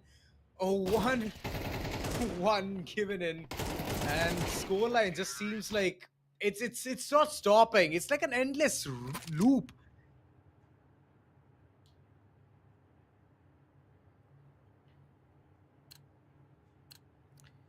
Yeah, even on the second half, no one is on match point just yet. It's still 9 to 9. Still reset. You'd need at least 2 rounds to secure match point, and you need to win those 2 rounds back to back. Of course, you'll be given one single chance. Molotov's not gonna, work out towards the smoke. Round will be made. Watching Abyss knows this. You just have to move it as close as possible. The flash might be able to blind him, but it's still not enough. Smokes will be used. He has no idea on whereabouts of Izzy. He's just gonna play it patiently. He's not gonna stick just yet. The grenade will give away his positioning, and Izzy gets away with an opening. That is the power of smokes. And the HE grenade, of course. Blowing away the smoke's line of sight for a brief amount of seconds to give the information that they need. True. That's one thing which recently has been implemented in CS2, and it's working wonders. It's helping a lot of teams strategize, make that perfect getaway, and it's helping. We saw it in the previous round itself, is being the man. Elo Policia does have the advantage here, but we have always seen that the advantage all of a sudden turns on to a disadvantageous situation. Grace, being the last man standing, does throw a molly towards the right wing, still fumbling across, dwindling, trying to get that frag, making an even Steven score count with the man count advantage, And he has finally done it, but on what cost? What cost? It's just 14 HP on his name. Yep, once again, it's OT number 3. I think we might go above and beyond here, Azora. This is going neck to neck on a decider map. They don't want to give up here. Absolutely don't want to give up. Giving in that fight, nobody is throwing in the towel. They're just going ham. Back and forth. Score resets back and forth. Disadvantage situation doesn't matter. Arcane Aces are there. And this time it seems like it's about that patience. It all comes down to the patience. And Elo Policia is losing it. They're losing it. They don't know how to keep the entire situation in hand, under the control. And it seems like the police is not able to do their job. Yeah, one more win for Arcane Aces, and they'll secure match point. It's very difficult. You never know because Elo Policia, they keep pressuring on towards the T side. And now that Molotov being perfectly placed and dealing a lot of damage, it will be tougher for the T side to even push in towards the site. You can see how close Watching Abyss and Nightmare are playing at this point. They're playing heavily towards post plant. Great first frag from Watching Abyss. Instant trade from Izzy. And Nightmare, he just need to wait for the sound cue. Once he hears the bomb being planted, he'll push out the doors and get the kill. That's exactly what he's thinking of right now. But Izzy right now, he has other plans. He has a grenade, he has a Molotov going in right into the trap. But he's wasting a lot of time too. Only 30 seconds. Finding the last player when he's not there in the radar. Door is not open. Nightmare doesn't want to play it that way. He doesn't want to give away his position. The moment he opens that door, he is compromised already. Nades on point. Post-plant scenario being made, but Nightmare just chimes in at the right time. Angle, aim, everything perfect. There you go. Nightmare getting that lead. It just seems like a bad side for Elo Policia at this point. It's just one more round that Arcane Aces need to win this first semi-final. They have 2 chances to do so, Azora. 2 chances. Just 2. If you miss one, not a problem. They can handle it in the next round. But when it comes to a neck-and-neck situation, Arcane Aces needs to end this. The grenade just perfectly timed, giving away position and securing the kill like that. Elo Policia, man, oh man, they're just doing it so well. Trades will be made, info's been given, and Izzy is just playing it as patiently as possible. There goes your one chance, and now this is your final one, Arcane Aces.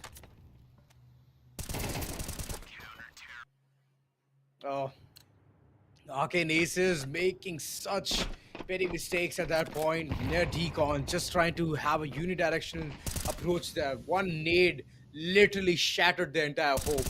And that's why they're onto a push, which is from double directions now. Okay, finally, they have stumbled upon this particular recipe and they're trying to brew it. This is the last chance for them to brew. If they don't, if they can't, then it's all done for Grace. Facing a lot of HP damage there and the nade to do things just perfect. Wow. Arcane Aces have taken it away. Scoreline 13-11. Double overtime, Baba Gusta. Double overtime. It's like double the trouble, but much better. What a good performance coming from Arcane Aces. Like I mentioned, it was the test of patience. And Arcane Aces have won that with flying colors. Yep, absolutely. Arcane Aces, a huge fight. Second map overpass didn't quite work out well in their end, but in the end it was Nuke who had to just play it as safe as possible. Use utilities in their hands, deal a lot of damage, and then secure the win for it. Really a great job for Arcane Aces, as that will conclude our first match for our Day 4 LAN event in Lenovo Tech World. India Edition presents Dynamic Duos for Counter-Strike 2. I mean, it's just the first match. We still have a lot more matches left here, folks. and I'm pretty sure the next few matches we might expect a lot of maps going all the way towards deciders and a lot of situations where it could go all the way to overtime. Well, can be the situation, just like the way we saw Elo Policia going up against Arcane Aces. It was a good one. It was a really neat one. But in Nuke, when they had the advantage, when they had that positive number onto the name, it just fell apart. All of a sudden, no money, and it was just like, okay, they have lost the patience to even fight for it for a longer time. But I can give this one recommendation to all of the other players who are gonna come next, is that just keep your head into the game, don't get frustrated, and just focus, because at one point, if you're just losing focus, then you're gonna be losing the prize, the aim, the entire thing that you're looking forward to. So yeah, that's what happened. But not to be disheartened there, Elo Policia. You have done really good, and we enjoyed the gameplay. It took us to double overtime, and I have to say that thank you. Yeah, I mean, this is a fantastic performance from both the sides of Team Elo Policia and also from the side of Arcane Aces. Let's take a look at the scoreboard once again on map number 3, Nuke. Absolutely amazing performance that both these teams have provided us. Usually wingman 2v2 matchups usually end in, like you said, almost half the matches ended up in 9-5. You did expect it that maybe third map could go like a 9-1, but turns out this went quite the opposite. 13-11. 13 round wins at the hands of Arcane Aces, with Nightmare a total of 21 kills and 12 deaths. And watching Abyss with a total of 12, Izzy with 19 and 12 kills respectively. Just by looking at the KDA feeds, you'd get to see that Nightmare was the one who had delivered a lot of fatal blows, like 1v2s. Most of it was on eco rounds, but still there were certain rounds that was really crucial for Arcane Aces to secure it, and it was none other than Nightmare who secured those important kills. True. And yes, MVP, definitely Nightmare has to get that. And on the other hand, Elo Policia did try the level best. Izzy gave his all. Grace supported his teammate all that he could. And we could see Grace's clutches coming in handy as well, getting those rounds, crucial rounds, making Arcane Aces go onto the edge of their seats and think what needs to be done right here. So that's one thing which I would give Elo Policia kudos to as well. But Arcane Aces, they have moved further. They have won the first semi-final, making their way towards the grand finale. The first ticket has already been tipped off, and they have secured a spot. I mean, just imagine being in their shoes, being so happy to have performed so well, outlived and even out-strategized the opponent. So yeah, congratulations to you, Arcane Aces. Yep, congratulations for Arcane Aces for securing their first match of the day. But fear not, folks, we still have a lot more matches to go. So once again, we'll be taking a short little break, and we will be right back with the second match. It's about staying nimble and focused, ready to take on any challenge. We got this. Stylish outside, savage inside. Lenovo Legion. AI for I cans. For I got this. For cancer fighters, food providers, for dreamers, storytellers, for game changers. We're making AI for all.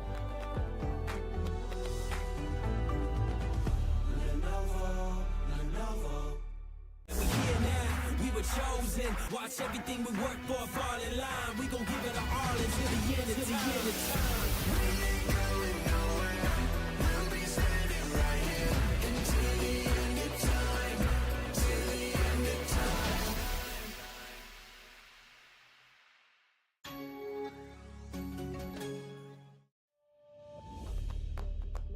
At Lenovo, we believe AI should live where you do. On your shop floor, sales floor, front desk, teacher's desk, home office, corner office, oh, and on your commute. Beep, beep. AI should be personalized to you, always responsive and always protected. So we all can be safer, smarter, healthier, happier, more productive, less stressed. AI should be at your fingertips. We build and deploy AI solutions at the edge of the network and on premise, so they're immediate, private, and tailored to your business. And with the widest range of products and partners, we deliver the computing power to take on even the heaviest AI workloads. Because we believe AI should come to you and be built for what you need.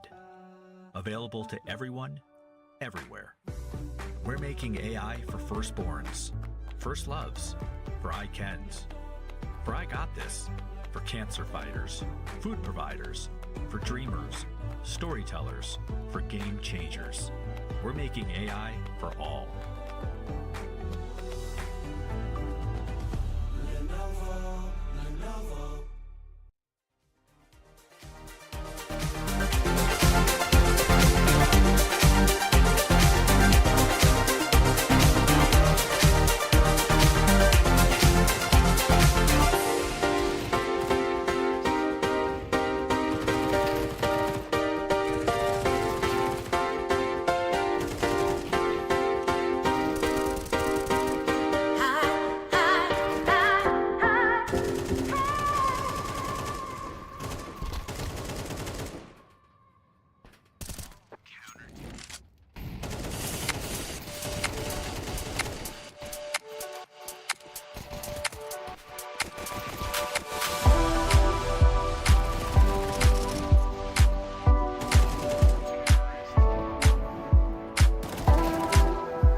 It's about staying nimble and focused, ready to take on any challenge.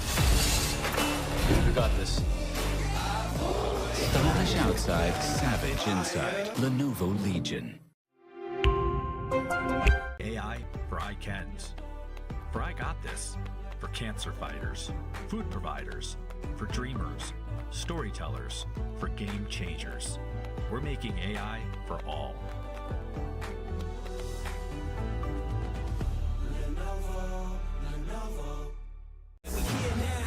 Chosen, watch everything we work for fall in line. We gon' give it our all until the end of time. We ain't going nowhere. We'll be standing right here until the end of time. Till the end of time.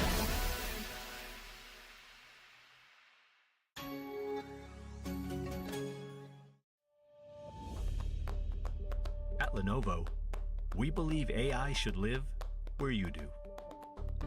On your shop floor, sales floor, front desk, teacher's desk, home office, corner office, oh, and on your commute. Beep, beep. AI should be personalized to you, always responsive and always protected. So we all can be safer, smarter, healthier, happier, more productive, less stressed. AI should be at your fingertips. We build and deploy AI solutions at the edge of the network and on premise, so they're immediate, private, and tailored to your business. And with the widest range of products and partners, we deliver the computing power to take on even the heaviest AI workloads. Because we believe AI should come to you, and be built for what you need. Available to everyone, everywhere. We're making AI for firstborns, first loves, for I cans, for I got this, for cancer fighters, food providers, for dreamers, storytellers, for game changers. We're making AI for all.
Well, ladies and gentlemen, we are back with a new face and a new game. It is the grand finale of Lenovo Tech World 24 India Edition CS2v2 Aggressive. How does it feel to be back? Hey, it's a grand finals. Am I not? Am I gonna miss this for anything? Of course not. Baba had to step out a little bit. His power not really working out for him, especially for this grand final stage. But hey, I'm here to fill in the shoes, and hopefully I can bring you all the action just as he would, and make it even better than ever. You never really know whenever you talk about a game of CS2, because on CS2, right, it's always a mystery.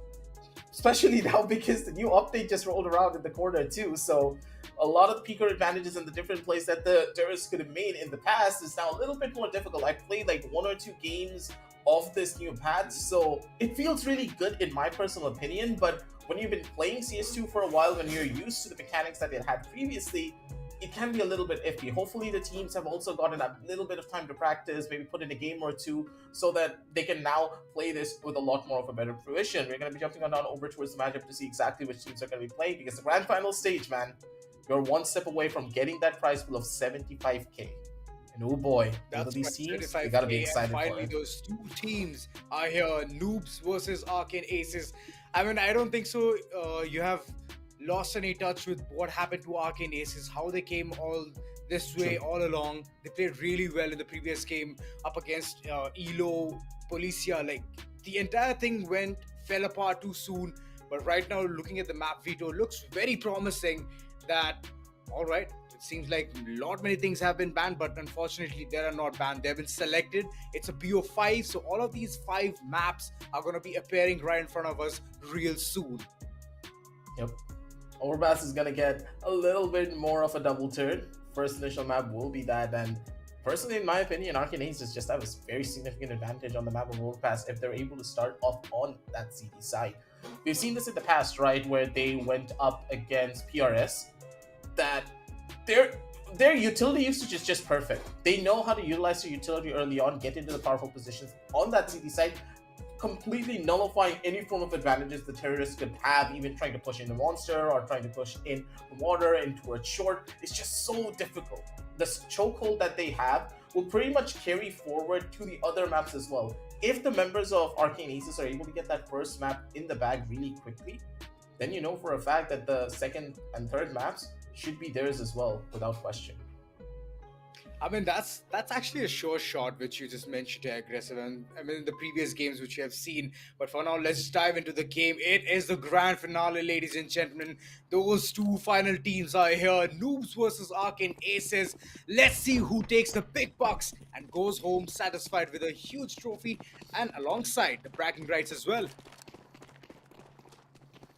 I'll wait and see how this one goes on. No really utility being invested in this particular round. Investing into Kevlar instead. Getting it down. He's going to be the first initial contact from Nightmare on Barrels, but he's not going to be able to hit the shots. Urix instead just shuts him down with the Glock. The run and gun working out in his favor. Now this, in a pretty tough position, but if he's able to find 1 kill, that's going to be more than enough for him. The timing is there. He needs to find the headshot, but Mercy better when it came down to the overall accuracy. Good first kill coming in from the Noobs, and that round is going to be theirs. This round, there's right now the money pouring in the corner. They have brought in good amount of weapons, decent weapons. But on the other hand, Arcane Aces, they're also bringing in the punch. They're bringing in the fight, getting the SMGs and a couple of flashes as well. So everything, whatever odds the terrorists are going to bring them, they're going to make it easier for them. Right now, the initial contact, both of them extremely low, but Nightmare sadly has to depart. But on the other hand, Mercy 2K, this man is unstoppable. Look at him. Even the movements are so jittery that the opponents can't even see what he's doing. True. Plus, they invested into the MP9, so that's a huge upgrade, mind you, for the members of Noobs. The MP9, especially in the hands of a terrorist, is even stronger considering how good the Peaker's advantage can be. Run and gun accuracy could just be in their favor, and with no utility in the hands of Arcane Aces, they are in a very tough spot. They need to stabilize the economy and get their utility up and running, but a good couple of first shots coming in from Nightmare. That's going to be huge for them. And Abyss comes around the corner from Sandbags. He's able to find the kill. This is beautiful. If they win this round, that's a huge stabilization for their economy. Ooh. Messed up. Mercy 2K still in a 1v1 situation. Watching Abyss. He was ready for this, but with the Deagle being so one-clicky, you have to be accurate. You have to hit those headshots.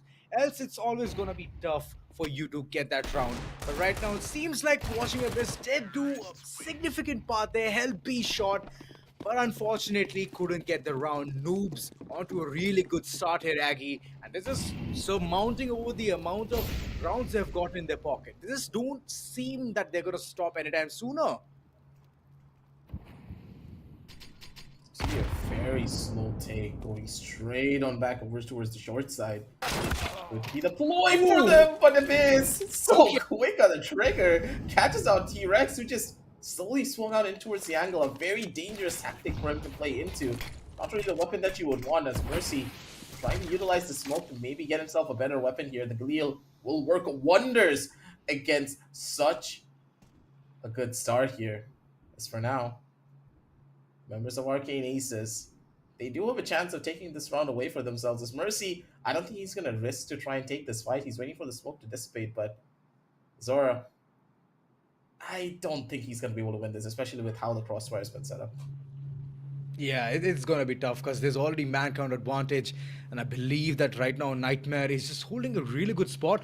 But here's the thing. If watching Abyss misses that first initial contact, it's always going to be troublesome. But right now, Nightmare has taken the entire situation very cool, very calm. And he has gotten the first round, which Arcane Aces needed so desperately.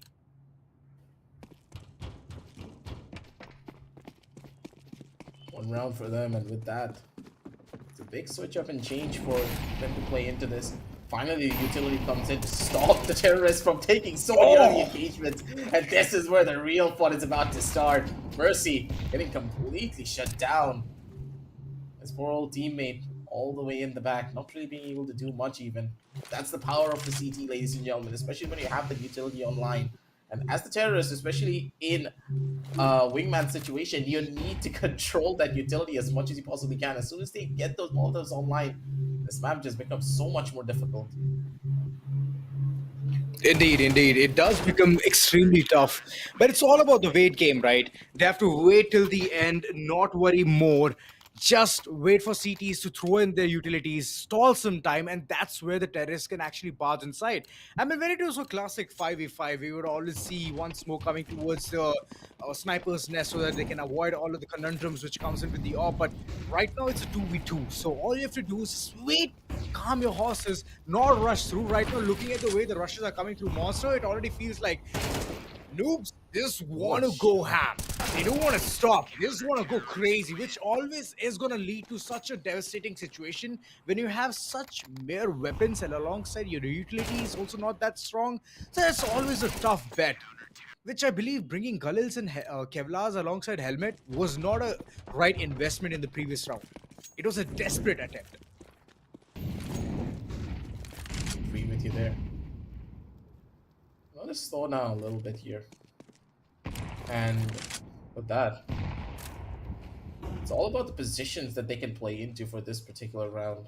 It's Mercy not really taking that much of an early engagement. He wants to wait and see if the members of Arcane Aces will be a little bit overzealous in their positions, but currently it's just a waiting game for them. They want to try to go for the kill, but Abyss is just not giving any space to them. He's just going to keep on fighting. Already on the angle, needs to find the shot! And the Deagle, not really finding much value there either. Watching Abyss with a double kill. They are opening things up, and as soon as I said this to you as well, right? When you're on the counter-terrorist side and you get that utility online, it's close to impossible for terrorists to get good value unless they get that first initial kill. But here's where I'm actually worried, Aggie. Arcane has already, they're about to finish the CT side. And noobs have already gotten 3 rounds, right? So who do you think is going to have an upper edge in the second half? In my opinion, it should be the members of Noobs, but I've said this before in the past where Arcane Aces have proved me otherwise. They know how to play that like terrorist side really well. They know how to bait out the utility. They know how to counteract it. They know the flash timings. The thing is, whenever you're trying to push through Monster, right, you know that they're going to molly that. And when they do molly it, you need to preemptively be ready with your own smoke, and you need to use a smoke and a flash in tandem with each other so that you can catch the player that's trying to throw the Molotov. Like, you can already see, like, they're already utilizing the flashes to burst their way in. They already have the primary entry going into it. The player on barrels will be a little bit of a nuisance to fight against. And yeah, poor Mercy can't really do much. He's gonna get caught out. Nightmare. Gets one kill, but gets immediately shut down. Noobs. They're gonna pretty much body them here if they do get this round. Arcane Aces, this is a very crucial round for them to win out. And they're forcing into it, probably. Oh, Well, here's the thing. It was a good flash right there. They did think that over all of those things they can push in Monster, but all of a sudden that cross which was established from the corners of Noobs was so on point that Arcane Aces couldn't even guess what's happening next. And this is giving Noobs a bigger chance to win the second round as well, because they have the weapons. They have the weaponry advantage here. And all they have to do is go guns blazing. Famas just rolling down. Just so close. Nightmare very close to death here, but B shot is the only area which he's trying to approach. Gets one or two shots, but he's not in the clear yet. He needs to isolate those fights, else it's not gonna be Arcane Aces round at all. That's calls to be made here. Yeah, Mercy just casually finishes out the last player. 5-5, things have equaled out, but with the buys now coming online for the members of Arcane Aces, a pretty smart save for them as well, because now they're able to have utility to try and counteract the plays being made by the CTs here. But they need to think quick, because as soon as the CTs get into positions, it's just so hard to try and brute force their way in. The molly completely botched, and this could be horrible, but good utilization of the secondary utility. They were just able to scrape this by. That volley could have just been the end of them. Indeed, it could have been. Nightmare still trying his level best, but Mercy 2K playing so close and personal, gets a second as well. And there you go, Noobs surmounting upon the entire thing, exclaiming. It's like you achieving the top of Mount Everest and putting a flag there and being like, you know what, we have overcome this spot. And that's the monster area for the corners of Noobs. Just staying so close with the SMG, played it smart. Right off the bat, the nade was such a crucial thing. Again. Gave away the location, gave away the HP. And Arcane Aces are looking in tough times, man. Look at them. Coming back down to Deagles and mere pistol only doesn't seem like a good bet for them. Need to find an opening kill, which is so difficult if you're trying to play in through Monster, but in general, it's a tough call as T-Rex. That Famas just works magic in his hands. 78 is 2 more rounds for them to try and close out the map of Overpass. One step closer towards victory, but victory for them? It's pretty far-fetched unless they're able to take this round away. And for Arcane Aces, this is their do or die. If they do take this, they have a good chance of being able to mount a comeback, but if they lose here, their economy is shot. Ooh. That was a good flash. No doubt that was a good flash, but immediate rush towards the side. Close quarter fights. T-Rex is always ready. He's not gonna go extinct there. Always gets those frags, and this is just Noobs at their best. The man's just like a Famas. Yeah, who does he's this? playing Especially on the Famas. CT side.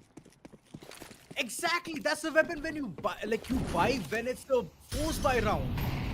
But look at him, he's rocking it. Like, I have a saying for that weapon. It's literally the rifle from wish.com. Why would you ever buy this weapon? But T-Rex is able to work magic with it. Maybe I'm wrong about the Famas and it's actually a good weapon, but Yeah, the update. good God, he's able to be Never mind. But it's down already. Oh! Oh! That was brutal. That was brutal right there. 2 headshots simultaneously with the AK-47. I mean, we have seen the Kalashnikov do something really good, but this good? My oh my, Noobs have already gotten onto high horse. I mean, this start is amazing. And Mercy 2K, right since the beginning, that guy has always been the person who takes the initiative of getting those kills. But this time, T-Rex has also stepped up. And this is one thing which seems very positive for this side.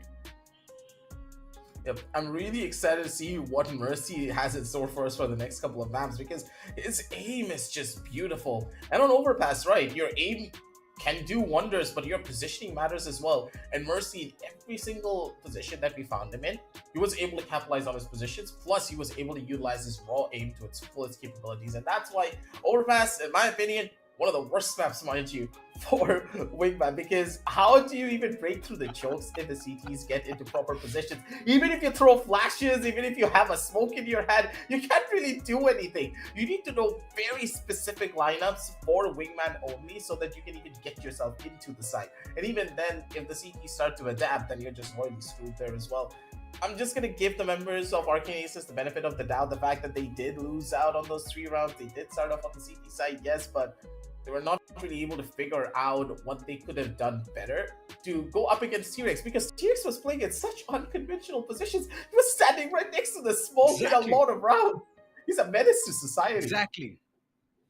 I mean, to be honest, they could have done something much more different there. Always B shot was being smoked off. You know, the momentary clear of the smoke once you throw the grenade, thanks to the features which have been recently lost in CS2. I mean, they could have done that. They could have easily gotten that information. And here's the thing, they could have pushed T-Rex to a cover rather than him being in the open, trying to surprise them, catch them off guard, which he did multiple times. It was Mercy previously, and right now T-Rex. But looking at the way the entire thing went in, we definitely ought to see how the performance is. So let us just look into the scoreboard and see what kind of stats we are looking at, the headshot percentage ratio, because I believe that T-Rex has to get the highest. All right, I was wrong. All right, cool. I'm gonna take that back, and watching Abyss, I give you all the credit, man. Yep. Abyss did a really good job, but T-Rex was not really using a weapon that is infamous for its headshot potential. The FAMAS can be quite the weapon when you do miss out on it, but if you're able to hit the body shots and catch your opponents by surprise, it's still a very potent and powerful gun in general. Mercy, though, on the other side, he was just consistent. His positioning was spot on, his utility usage was close to perfect, he knew what he was doing. And just as you stated previously, that 5-3 scoreline that the members of Noobs were able to get and the 3 rounds that they were able to establish on that T side pretty much put that final nail on the coffin, right? You get 3 rounds on Overpass on the T side, then you're just done. You're gonna win because the CT side is so easy in comparison to the T side for this particular map. Plus, for Arcane Aces, the fact that they didn't have the safety net of those 3 rounds, it would have taken them a little bit of time, right, to try and figure out what kind of strategies they could be employing here. Exactly. It's tough and it's rough, but you just have to take the loss and move towards that second map. Exactly. And here's the thing. This is the very tough thing which I'm actually trying to digest at this point. Overpass is going to come twice because it's a BO5. So Arcane Aces, they're already onto a very rocky start. In the previous game itself, up against Elo Policia, they couldn't win this particular map. And that's what shows the weakness. They have chosen the weak map right in the beginning so that they don't lose much of the confidence, because just imagine they have won a round, won a map, and all of a sudden they lose the second map, and it's all down to the wire that they have to win the third one. So it comes to a very, like cutthroat circumstances. So that's the one thing which they wanted to actually ignore. But yes, let's see whether the confidence keeps soaring up, keeps rolling, or is it going to be some tough times which they're going to face real soon. But Noobs, on the other hand, good start. They're very confident. T-Rex and Mercy 2K both have really good aim game as well. So, for now, let's just dive into the game. And it's Noobs versus Arcane Aces in the map of Vertigo. Arcane Aces already won the first one. Hey, they're so quick and they're just speedrunning now. They're like, oh, they're talking about Overpass still. Come on, we just hate that map. We're going to make sure we showcase to you exactly what we can do when it comes out to our home turf. And I will be very honest, the amount of different and interesting strategies that Arcane Aces have for this particular map, I just love it. They have certain crossfires, they have a lot of very interesting angles that I personally learned from them and use in my own Premiere and Faceit games. So these guys, they know what they're doing here, but they need to be careful about the back. Wait, no one's watching it. Hello? He's gonna get flanked and he's gonna get taken out. Mercy! Wait a minute! He's probably gonna get away with murder here. What I know is going on? It's just mere Mac-10s and Tech 9, and all they did was barge inside the site. Nobody was looking at platform. A person was, but couldn't connect his shots, even though Arcane Aces have won the first round, that is the pistol round, got the money to buy those weapons, they were not put into use.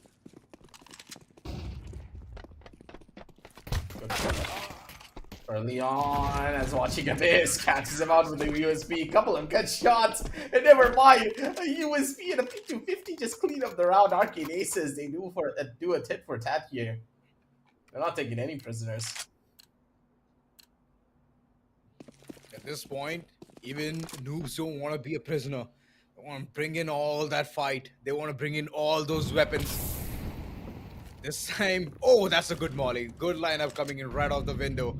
A dead push Nightmare to the corner. He was waiting it out. Up close and personal is what he wanted to play with the SMG, but couldn't pursue his dream. Still, good positioning, but it's just that the information is still not out yet. Slowly but steadily, they are getting it. They're understanding that it is from the CT side. T-Rex, he's calculating his steps. He's keeping in his mind the track of how many steps he has taken to reach inside the site. It's that darn slow. What? Okay. A little bit of a fumble here with the flash. Can hurt them here, but for Arcane Aces, they're playing very powerful positions, especially with those MP9s. Close proximity fights is their best friend going into this, but they need to worry about the player on the opposite side of the corner. Got headshot. Oh no! First, and no one's gonna be able to clear out Nightmare. Beautiful positioning coming in from the members of Arcane Aces. They take another round for themselves, and getting the 3 here basically just puts them in a perfect position economically. They have not yet invested into a single round, by the way, here is Zora. So that is huge for them.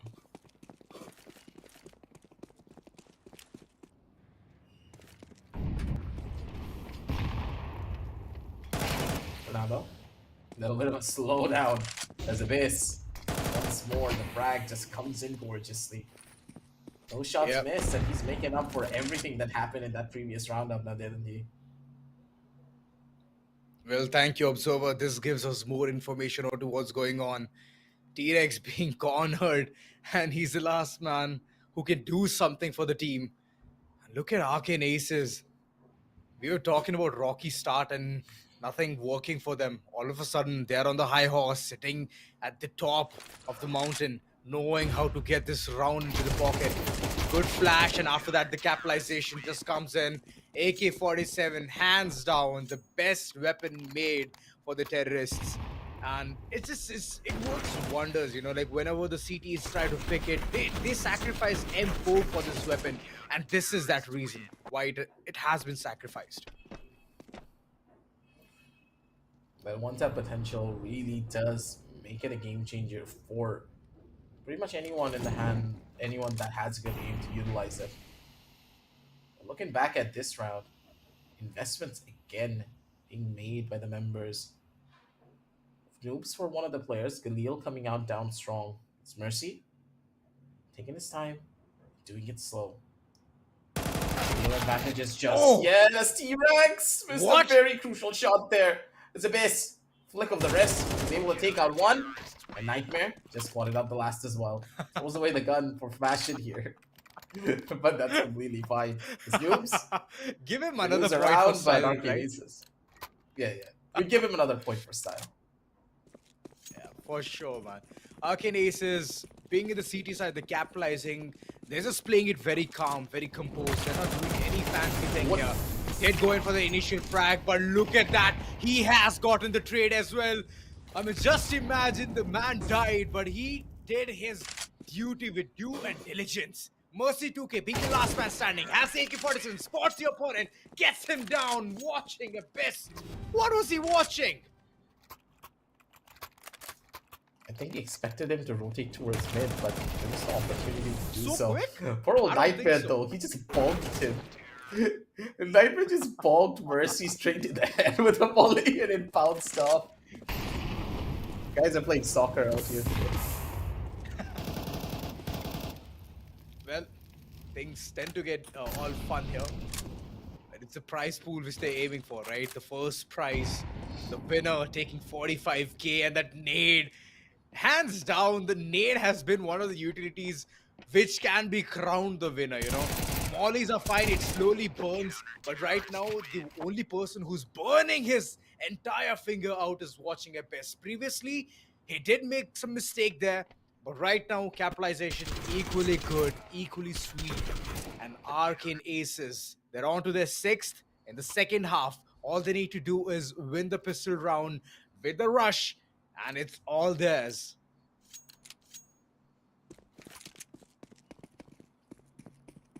Take your time on the engagement for this one, though. It's Arcane Aces. Watch this come out, taking the early fight. And wait, no, that was a decoy. Never mind. That was a They decoy. baited me as well. Yeah, they baited me as well. But an empty B side just waits them. They're going to be able to run in and get the plant for free pretty much. But now the retake, now this is where the real fun begins. Oh! Good shot. Okay. Power of the Glock. Could just make it happen. Run and gun. That's exactly what you need to do. Especially when you have a Glock in your hand. Use it to the biggest strengths. And this is why I don't really like the USP. Bob and weave. Jiggle around. He needs to hit the shot here. He misses. Mercy. He does. This could be over. And a miss. Oh my god. He just looked away at the worst possible time. And he gets taken out for it as well. A rough start for the members of Arcane Aces. But good God, that could have been a little bit better. These felines, they knew. Okay, it's all about those hits, but look at Mercy 2K. He didn't budge. He went all aggro, kept moving forward, kept going further ahead. And USP, like you mentioned, it's a very tough pistol to even like master, right? You need to hit those crisp one-tap headshots in order to get any result. But there that was a moment of fumble. Right now, things look very clear for Arcane Aces. They want to just barge inside the site, but the barrage of flashes just bouncing over and out. Nightmare still not giving up hope. Got the first frag there. Mercy 2K, the man who got the previous round, and it seems like watching Abyss is just going to be piling right on top. Man, it already feels like Arcane Aces, even though they stumble upon one road breaker, they don't care about it. They keep rolling, they keep moving further. They think about the brighter side of what happened in the previous round and keep improving onto what mistakes they have made. So that's one thing really good about them. That is what you would love to see as well in every opportunity. For Arcane Aces, this was a really good first ploy coming out from them in grenade. Could have just been the kill maker, and wait a minute, the 5-7 just catches him immediately. Wait a minute, did he hit 2 headshots? And then a body? Yeah, he did. 5-7 is very underrated, man. It's very underrated as a pistol. That thing can literally just mow your opponents down.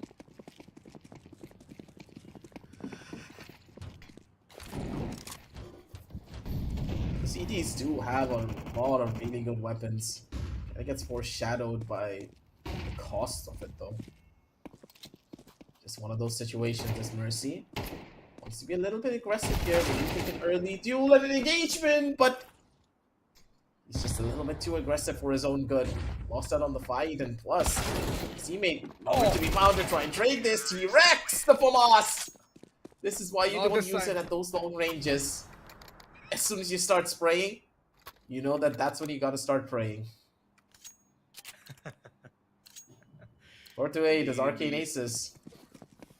They're one step closer towards that victory, and I'm not surprised because map of Vertigo, it's their map. I've seen this in the past as well. They know what they're doing here. And on the T side, they're extremely potent. Indeed, some lovely insights there, Aggie. And yes, once they commit to it, they know that they have to get this map, and they very well will. Initial contact, got the first frag, but Mercy 2K is on for some different shenanigans here. Have a good plan in his mind. He has just a flash to make things work around. What is it gonna be? Backstab? Okay, did spot one, goes in for the plant, spots the player, gets him down, and the second one as well, Mercy 2K! I mean, a good name, living up to the expectations as well. He's literally saving grace for his team, the way that he's able to pull out rounds like this. Beautiful one at that. Swings out and immediately is ready for the second. Knows exactly where watching Abyss is. Could have gone so much worse, but given the timing and the way that they played this one through, Arcane Aces back down over to a safe to try and stabilize that economy. And it seems as though noobs, they're not even giving a single bit of space, knowing that this will be an eco coming out from them. True, and that's one reason why they ought to get this round.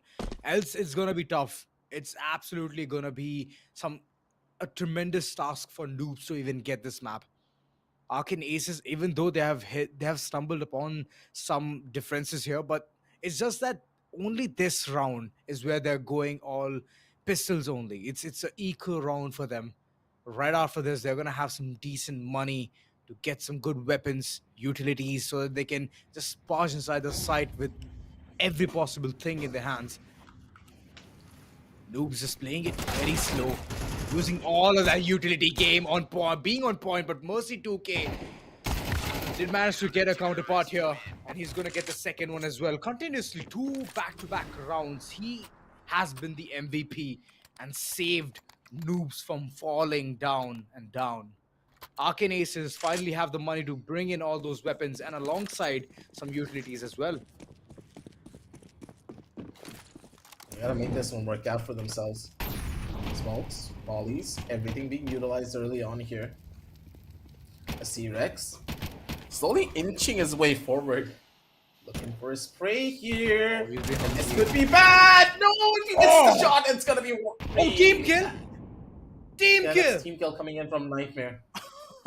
Could have been only a 1-for-0, but horrible situation coming in. Both players, they know exactly where each other are, and Nightmare getting into a little bit of a better position, slowly inching his way forward, and no utility really being present from either side. How do they want to play this? This Nightmare knows that he needs to take the fight completely dry and walk up. He's trying to be the boogeyman here, but could be on the receiving end if he's not careful. That's right, just a flash in his hand. Can't go in for the plant. It's all of those opportunities which Arcane Aces need to grab at this point. Mercy 2K way too far, has the defusal kit as well. Push comes to shove, he can do something very, very good here. Post-plant scenario being created, every single utility being available in the corners of Arcane Aces. Flash, grenade, molly to stall things in his favor itself. And I believe that this is the fighting chance for Arcane Aces. If they lose this round, it's downright done. They're going to go for overtime. And I don't think so they're ready for this. Because noobs, they have not traveled all this far to see something different. It's going to be a ninja defuse and it's going to be stuck 5 seconds. All worth it. Oh boy. They made this entire thing work. Noobs. Mercy 2K. Man, kudos to this guy. Every single time he steps up for the team, takes one for it, and even wins multiple, clutching them. And Arcane Aces, like I mentioned, they're already down and drained. They have just AK-47s to work things around with, no utilities whatsoever, but still Nightmare is making things work. Oh! Good shot. Okay. The man got completely domed there in just a couple of seconds. Hey, a really good round came in previously, but then they became a little bit too overly aggressive for no apparent reason, and they paid the price for us. They could have taken this to overtime, but again, sometimes when you have a little bit too much confidence, you start to take a lot of unnecessary duels, and this was just one of those situations. Noobs, they thought they were being a little bit more proactive in their approach by being aggressive towards the side of BB, but a little bit questionable on the approach right at the very end, but a good try from either side. As Arcane Aces, them getting this map, not really the biggest of surprise, but being pushed into a corner like this, noobs, they have a lot of potential in them. They just need to iron out their discipline, and as soon as they get that done, the next couple of maps should be an absolute breeze for them. Indeed, indeed. That's the same kind of the entire thing which I have noticed from their corner as well. Noobs, they have good potential. They can easily get those rounds. But it's just that being over-aggressive, being over-extensive at one point is actually hindering a lot with the amount of growth they can actually get in the map of Vertigo. But yes, Vertigo being an up-down map where the entire scale of you looking on top and getting those shots clearly on spot was one of the tedious tasks which Arcane Aces did achieve so good. So that's one thing which I would like to highlight. And right now, 1 point each. It's just that Noobs have gotten the equal fair share amount of deal which they wanted to bring it onto the table, and same goes with the corners of Arcane Aces as well. They have showcased a really good talent, but upcoming maps are going to be one things where Arcane Aces need to literally tighten up their shoelaces and get on the run. They need to get those rounds. They need to showcase their positivity and continue this role effect so they can get multiple maps as well. But Noobs, on the other hand, won the first one, lost the second. What do you think will happen to their confidence? I don't think it's gonna wane at all. They're going into Inferno, I do believe, for this particular roundup. Like it's gonna be either Inferno or Nuke. My memory is a little bit blank right now. It's been a long day, but it's gotta be either one of those two. So two maps that are very comfortable for anyone that has been playing this game for a really long time. We're gonna be jumping into the scorecards as we do talk about this a little bit more, because I'm pretty sure that the statistics here, I'm gonna walk you right through this, Zora. When you look at the pure statistics, you can tell that Arcane Aces, they're just really good at trading each other. 12 and 11, and you can see the amount of times that Nightmare died. Abyss was always there and present to try and trade him out, or Abyss has just got a double kill right off the bat. While on the opposite side, you can see that Mercy, he's very proficient at trading. He knows how to clutch, but T-Rex falling a little bit back sometimes because he's not in the position to get his teammates trades. Noobs, I hope that they go back to the drawing board a little bit. We have a bit of time before they set, as they are setting everything up for the next map. Just talk about their positioning, because on Nuke and on Inferno, if your positioning is flawed and if you're not ready to trade your teammate, you're just done.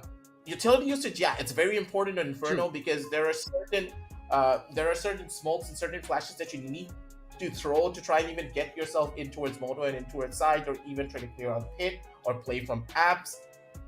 Unless you're able to do it in proper tandem with your teammate and be ready to trade them as well as you're throwing the utility, there's a lot of fine-tuning that needs to be done for that particular map, and hopefully they have it in the bag, because come on, it's Inferno. If you talk about CS in any way, shape, and form, there are two maps that come in mind. First one is Mirage, which pretty much haunts my dreams every single day. And then there is Inferno. But Mirage is a new Dust 2, right? I mean, every single time whenever you talk about Mirage, it's one of the maps which is very sweet. Right off the bat, you can know what needs to be done, smoke in the mid, but coming down to this particular map, which is Inferno, Mercy 2K already getting that even Steven man count. And it's going to be a post-plan scenario coming in real soon. Arcane Aces, even though the player Nightmare has crept up way too close, Mercy 2K has found a getaway there.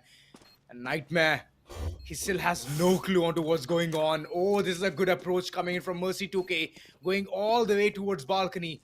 Can enable a lot of potential there. I don't think he's even expecting this Mercy. He just needs to jiggle this very slightly. He heard out the footsteps. It's a complete and utter fake. You just survive. He doesn't have enough time. Of course he didn't buy a kid, boy. Just don't even swing anymore as Mercy. He's just playing the mind games out here. He knows that he has won this round.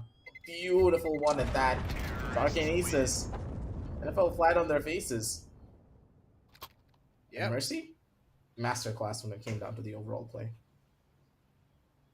Indeed, indeed. He's the master of Inferno is what I can say. Got in all those frags, did support his teammate, went in for the post-plan scenario, got the bonus as well so that they can get that weapon for the next following round. It seems like even Arcane Aces have invested, but Nightmare, oh boy, being in Arches, he has just obliterated his enemies. Noobs couldn't stand a fighting chance towards A Archers. And that's right, 1-1 scoreline from both the corners. It's just the strength of the MP9, right? How do you even deal anything against this? Galil is this very strong upgrade going into it. And mind you, the Galil is way better than the FAMAS. So in this scenario, for him, is the much more optimum weapon to play into it. But Mercy, we've seen him perform wonders with this Tech 9. If he is able to take out Nightmare, that's going to be a huge weapon upgrade for him and to set up his team for a proper victory. A very crucial round for the members of Noobs to win, but I like the fact that they're taking their time and baiting out Util, which is very important, but at the same time, they need to be close to each other for trades. As T-Rex, he just peeked out and Mercy is just left on an island now. He has nothing to do or no information to play with. That's one part where all the players struggle with having no information. But look at that, watching Abyss, he knows it's going to be an Archer's push, and same goes with Nightmare. Good synchronization, good amount of information being relayed here, and both of them are on the same page. It's not that, if Nightmare is saying that Mercy 2K is coming towards A Archers, it's like Nightmare will look elsewhere, or watching Abyss will look elsewhere. They both are going to complement each other, and they're working as a perfect team here. Nades, Molly's on point. Mercy 2K already beaten down to mere pulp, and look at that capitalization coming from Nightmare. Knows both of them are low on HP, and T-Rex with mere 1 HP, I don't think so he can do anything at this point.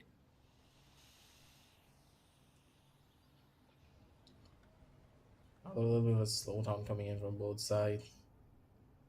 T-Rex, I think he is going to be the one to go in extinct here.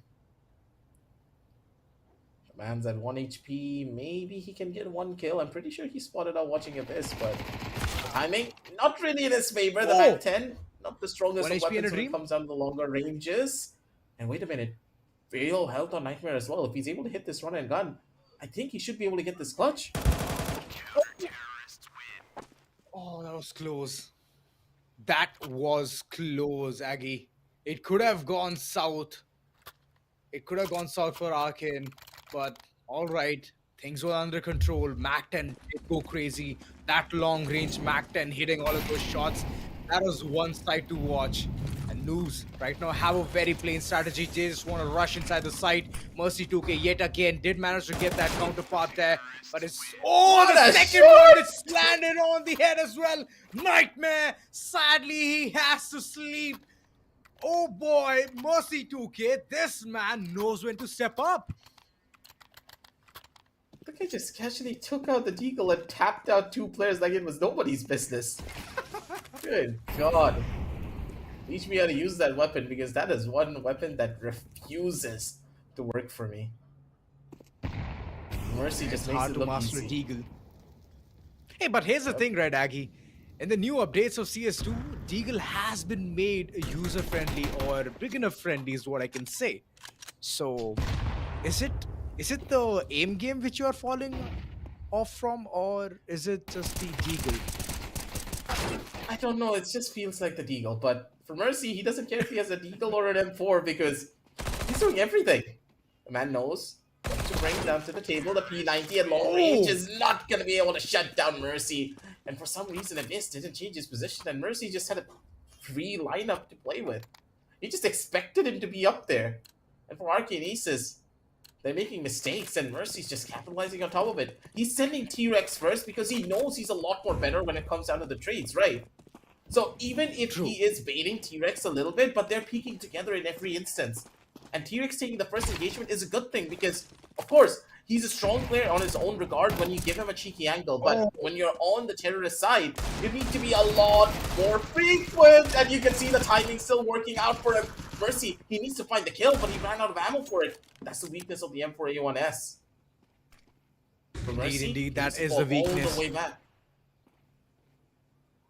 He has gotten way too far. It's just that he can land those shots. But the position of both the players, currently only one is known, the other one being unknown. He's sitting on a very off angle. Mercy 2K knows if he goes in, it's not going to be good news. Long range fights is where he can thrive at this point. Wants to isolate those fights, but those pistols are still ringing in. Did spot the second one as well, but watching Abyss just swings at the right time, gets him down. Mercy 2K. Sadly, this time he has to depart, but here's the thing, right? I just wanted to add this additional information on top of what you said, Aggie. Sending T-Rex was actually not a bait. It was a very calculated risk. T-Rex was low on HP. They wanted information onto where the opponent is. They got it, and Mercy 2K, being Mercy 2K, capitalized it. But this time, he couldn't get the benefit of this doubt. And you can tell, right, how important these trades are too. In every instant, if you're not able to find the trades, you are going to be the one to fall flat as Nightmare. Good for the kill here. Sorry, not Nightmare. T-Rex, good for the kill here. It's going to be able to catch out Nightmare.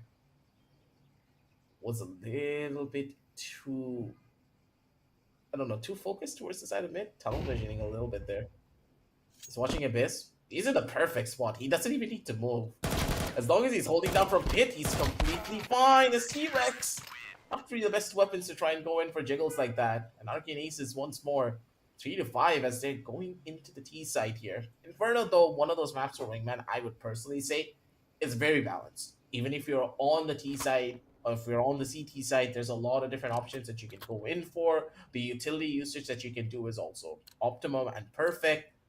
You have options here on this map, right? So you should never really feel down that the CTs will always have a significant advantage. No, that's not true. If you know how to use util, this map can be won by either side.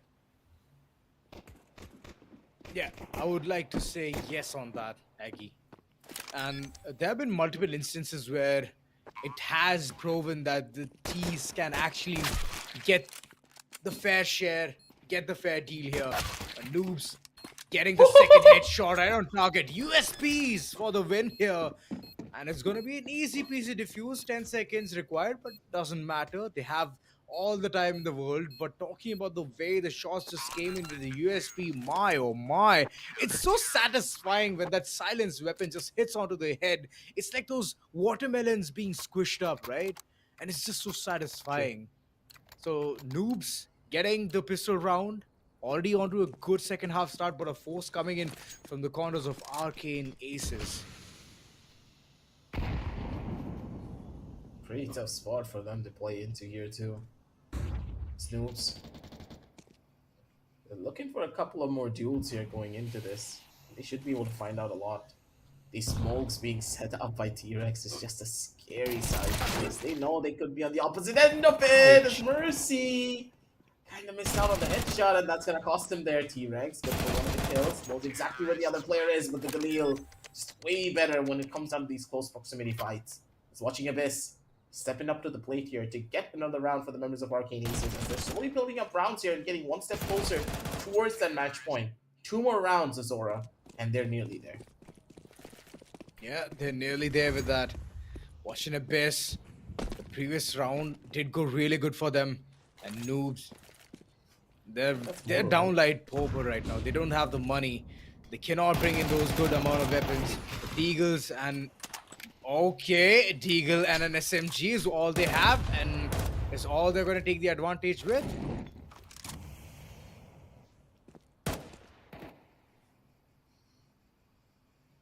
Interesting spot though. We gotta check where that lineup lands later. I think it's on the left side, completely blocking off arches. But that lineup, not gonna help him here in this particular round. Those both players are very low in the HP department, so this Galil can still find a lot of value. Watching Abyss. Has really clutched out a bunch of rounds, and oh my god, a flick of the wrist, he's gonna be able to land it. It's Mercy. Has the Deagle in hand, and has the better timing. Catches his back to him. 5-6, as they're getting one step closer to the equalization. A very crucial round for them to win out, because yeah, this was an equal, but good god, Abyss. His aim is on point, but for Mercy, the timing is just way better. You know, usually how people hold this situation down, having a man count and you having that perfect cross, is one towards the ninja and the other one towards the pit. But that was so unorthodox, and still Noobs managed to flush that out. And Mercy 2K, this man is all over the map. The moment I just think I comprehend onto seeing how he plays, how he tackles such situations, he's already done it. It's like back of his hand, back of his mind, what needs to be done in this particular round. Just go aggressive. If I get a kill or two, it's all done for. We would be there. Another instance and another fight for them to play into. Mercy taking a lot of risks, and he's able to do everything. Single-handedly just being the smoke criminal here. 7-6, and this aggressive ploy by Mercy just gets 2 free kills in the process. They weren't even expecting him to do something this rash. Man, he's getting away with murder. He's getting away so neat and clean. Doesn't even require a lawyer. He just knows how to get away from there. And Arcane Aces, they had a good start, they had a good lead. All of a sudden, it's gone. Poof, vanished. Mercy 2K being the man, the person who's bringing so many rounds onto the table. Look at T-Rex. Oh, that's a very, very deadly move. A smart maneuver is what I can say. But this can Dude, go they're horribly dead. They're wrong both as well. dead. Information is there. Nobody sees him. He gets the first. He gets the second. Galil for the win here. Gets the 8th round on board. And just one more round left for the victory in the map of Inferno. What is it gonna be, Aggie? I think this is a guaranteed win, right? Coming in for Noobs. How do you even try to come on back from something like this? Flash! Kind of falling straight into the faces of both of the players, but still, regardless, the run and gun working out in the favor of one is Mercy. Did take a bullet straight to the head here. It's below the HP department, and a Kobe comes in from Abyss to just completely demolish him. The guy didn't even know what hit him there. 8-7 on the scorecards, and a possible overtime could be there.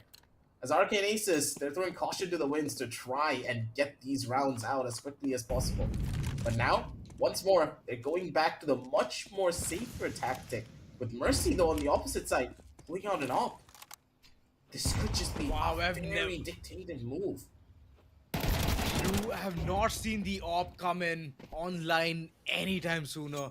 This entire tournament, I guess, once or twice, but this has to call in for a celebration. The nade came in towards the pit, but unfortunately did not go all the way through. But the previous round, Aggie, what can I say? Arcane Aces has something up the sleeve. It's like whenever the situation goes so bad to worse, they know how to tackle it. That was a very beautiful Kobe, but Mercy 2K learned from his mistakes, brought in the op, but T-Rex, man, being the perfect support, he is the backbone for this team. Yeah, on the CT side, you could tell that T-Rex is just in his element 24/7. He knows what he needs to do, he knows how to set up, and remember what I told you, they just need to go back to the drawing board a little bit, talk to each other, and be like, hey, we haven't really been trading each other that much when it came down to that previous map. How about we play together a little bit more? I'll go first. T-Rex willingly just became the entry because he knows that Mercy has his back 24/7, and even if T-Rex misses a shot or he is in a very long-lasting duel, Mercy's going to come in to try and save him. And that's why statistically they were able to take this one away. We're going to head down over to the scorecard pretty soon, and I can break that down even more for you because from what I could tell, it all really came down to one particular thing: the trades. The trades were just so good coming in from the members of Noobs that you can't really even try to comprehend what the members of Arcane Aces were trying to do at all there.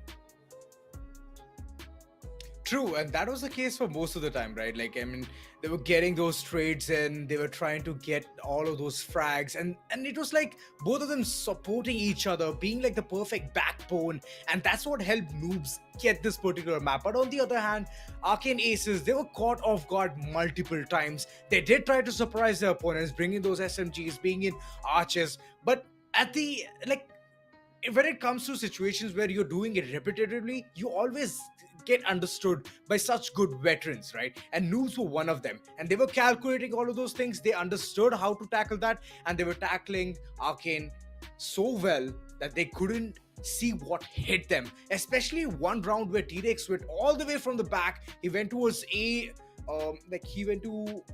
he initiated a backstab, and he lurked all the way towards the mid itself. And there they were, both the players off guard, trying to make those perfect lineups towards Moto and all of those angles where they could smoke and enter in quickly, but they couldn't get that.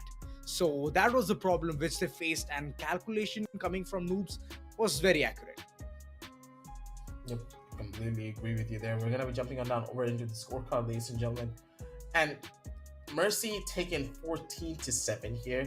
Not really as a surprise though, is it? That guy was like the lifeline for that T side. He knew what to bring, and then as soon as we switched over towards that CT side, it was just a game of T-Rex. The guy was just numbing through the entire population, and there was nothing that you could do to try and stop him. Arcane Aces though, on the other side, they had one phenomenal player.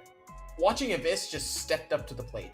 Each and every time we looked at the guy, he was the one to carry this team forward. But Nightmare, not really following that same route. I don't know what's up with Nightmare, but previously it was Nightmare who was able to step up to the plate 24/7. Watching Abyss took a much more of a supportive role, but here in this particular game and this set of matches that we have seen, he just is way too quiet. He's not really giving the support that you expect from a player of his caliber, and both of the team members, they're just playing a little bit too disconnected. True. I mean, even I was expecting something more different from Nightmare. I mean, the way he was playing constantly, giving that perfect role of support, and alongside he was even fragging. So I was hoping that he can step up and give it for the team and try and get those frags, get those rounds. They could have easily secured Inferno, but unfortunately, such even struck where Noobs were just getting the better of that entire half. And they were looking forward for all of those mistakes which were being committed by Arcane Aces, and they easily manifested it onto their brains, knowing that, okay, if this is the mistake, that's how we counter it, and they counter it very well.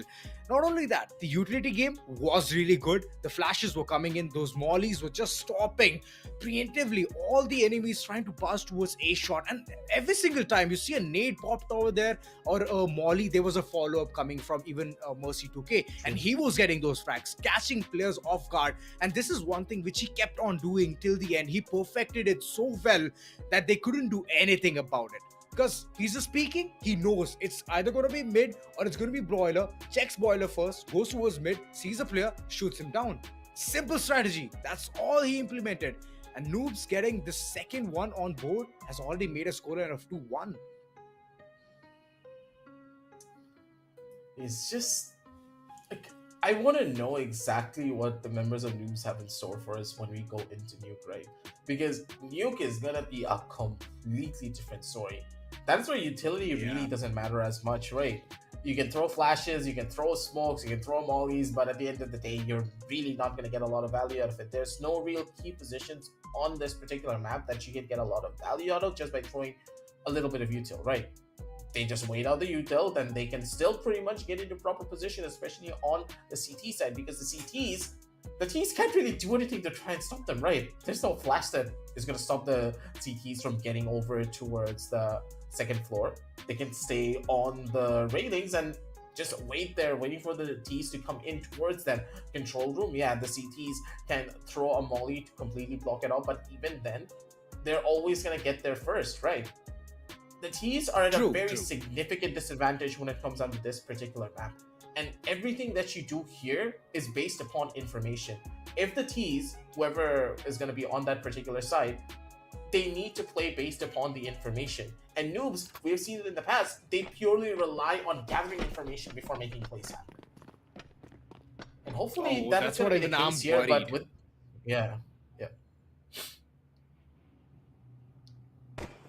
it'll be interesting to see what they have in store for us here, because it's a very slow piss around, which is something that we don't see that often. I mean, like you mentioned, all of those utilities not being into the picture, it's always about the information, and that's what they're heavily relying upon. T-Rex sadly has to bite the dust, but Mercy 2K is holding a very powerful position. Any one of them just thinks about entering towards the side, he will know. All he needs to do is jiggle. The door is open towards the decon. If he spots it, it's gonna be well for him, but looks like he is not even aware about that fact. A post-plant scenario coming in real soon, and Arcane Aces already have a man count advantage there.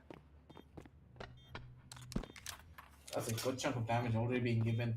His position, pretty much known here, needs to find the perfect timing for the shot to happen. Double P could be coming in from the side, knows exactly where the last two players are, and Nightmare just comes alive with the Glock. A beautiful counter strike to completely take out the first initial player here.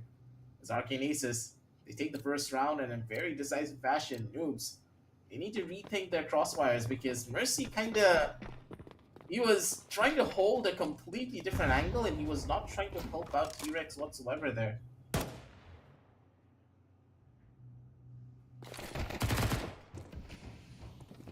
Well, close quarter fights. T-Rex being aggressive, just running and gunning. And there you go, the molly is going to be stopping him from the tail. T-Rex still trying to be the smart one out here. Close quarter fights is going to be devious. It's Watching a Pest with the pistols, just getting the first one, but the second, it's gonna be Nightmare. Finally, they have woken up from the slumber. And it seems like Arcane Aces, they have some aces up their sleeve and they want to utilize it in this particular map. Not gonna take it towards the last game. They want to end it right here by bringing another map onto their name. I'm just very surprised on what the hell just happened to Nightmare. The man just maybe drank a little bit of coffee and he's now back. But as soon as we start hyping him up, T-Rex just comes in with the back 7 and just casually says hello.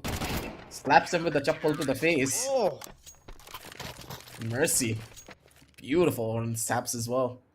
The man does not take any prisoners. First round coming in for the members of Noobs as, for now, things have stabilized from either side, but there's still a long game in front of them. Nuke can be one of those maps that really can test the patience of a team. Because utility will be invested early, yes. But after you invest the utility, it takes time to slowly brute force your way in towards the site. And one mistake and one missed trade is pretty much going to be the end of it all.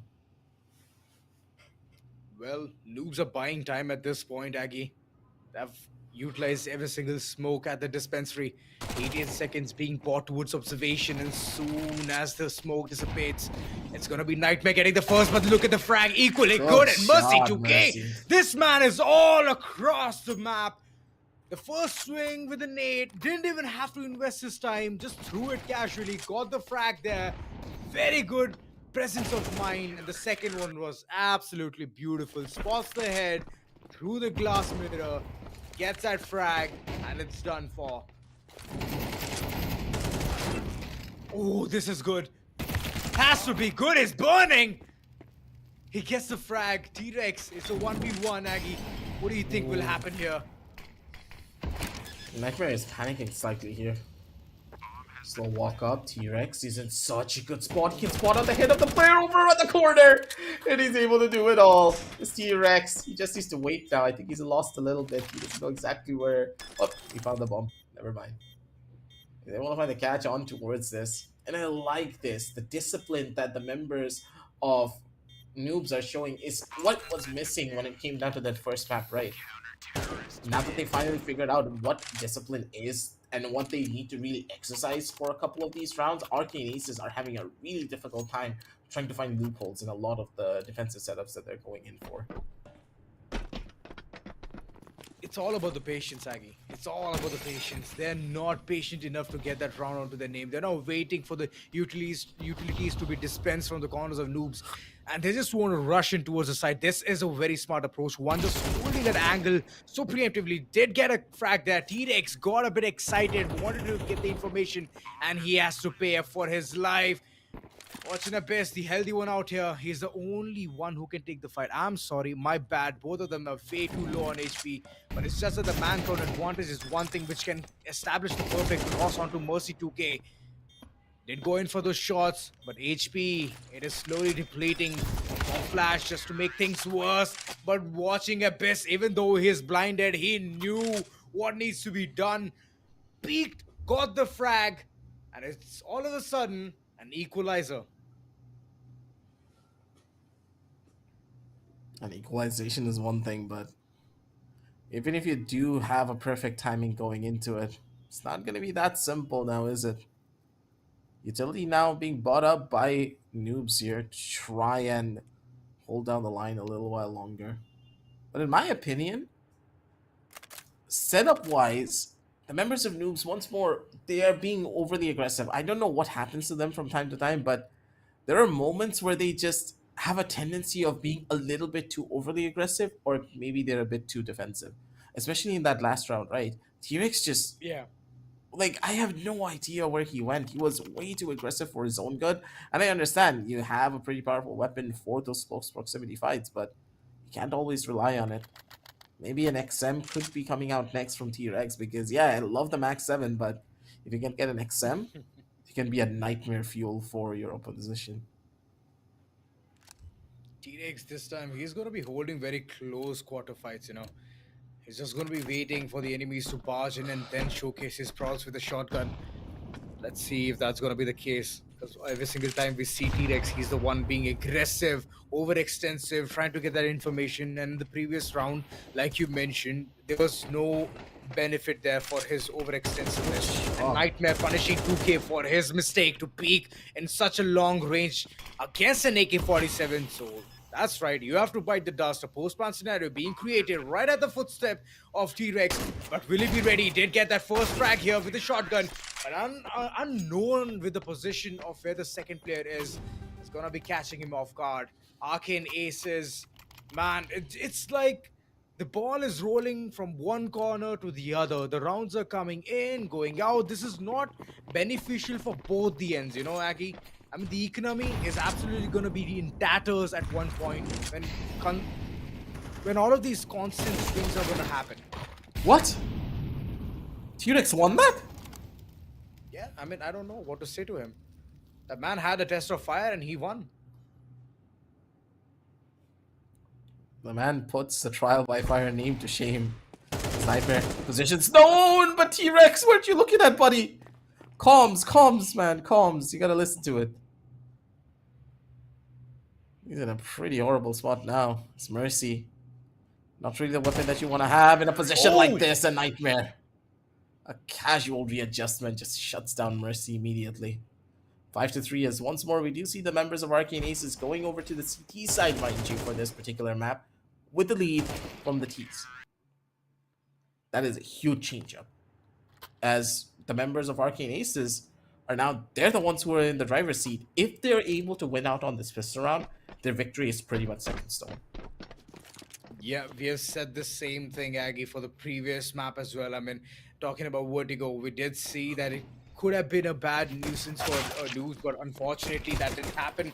Nightmare being an absolute demon here, got that frag right off the bat, and all of a sudden feels like T-Rex, the fate is on his shoulders. He need to hit that perfect rep in order to get that round.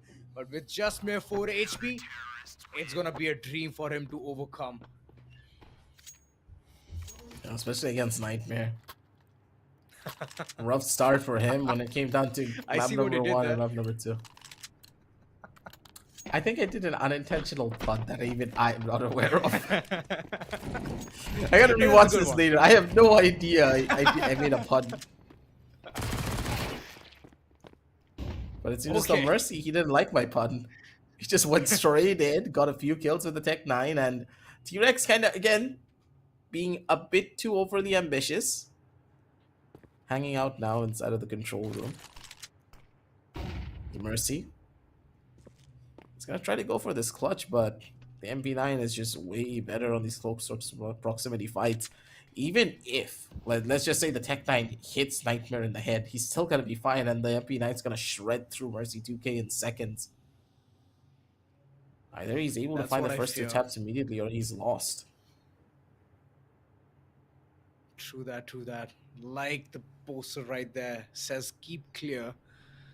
I would suggest the same to Mercy 2K. If he engages in this fight, it's not gonna look good.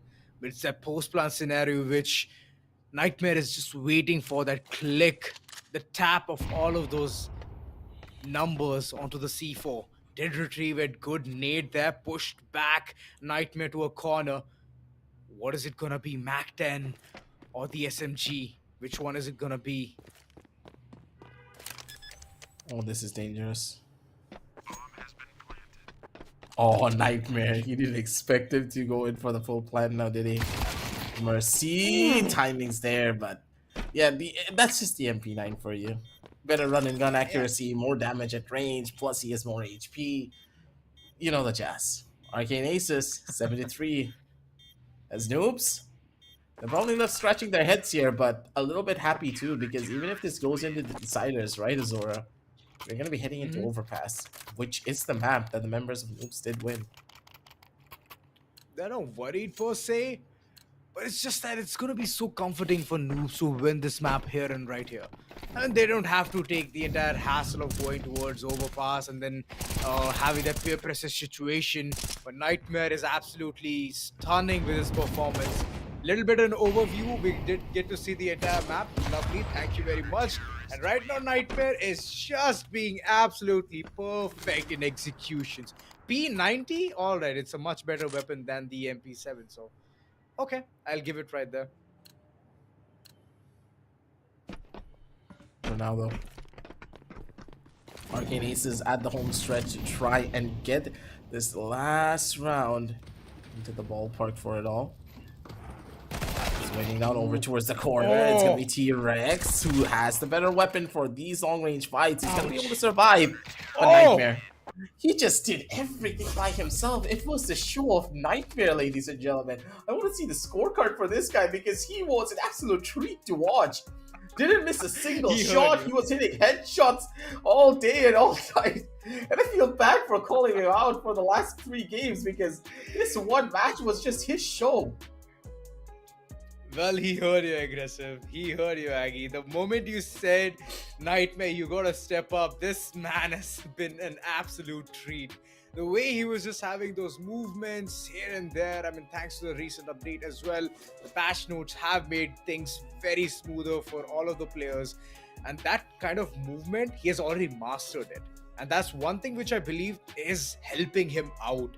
The moment he's at the rafters, he got that frag. Secondly, he jumps down, gets a second frag as well. The presence of mind is all around the map. The information game, the audio cues, everything is falling right for the corners of Arcane Aces, and this is working out for them. But on the other hand, Noobs, I don't know what to say. The pushes were coming in good, but ultimately that like the different unidirectional pushes were a lot.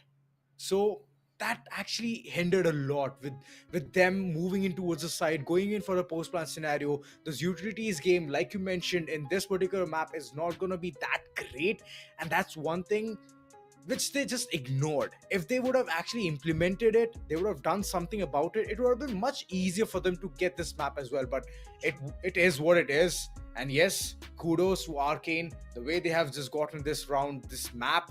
It's a 2-2. It's all down to the decider, the overpass. I hope they do well because it's not their map, is what I can say.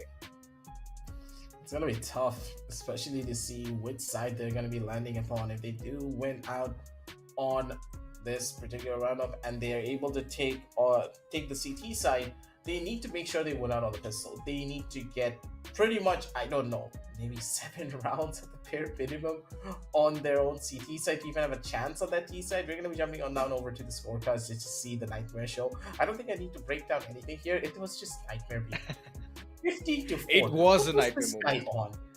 Like, double digits. He had 99 ADR. Wow. So far has to be the highest, and this is a very quick match, Aggie. This was a very quick match. 9-3 scoreline. We have not seen it today until now. And in that short span, this dude has fragged out 15. This is just amazing.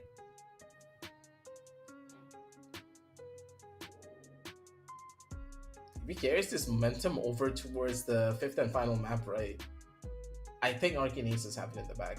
Like, you could tell that Nightmare was just not really able to do much when it came down to map number 1, but if he's able to do it here, then it's going to be an absolute game changer.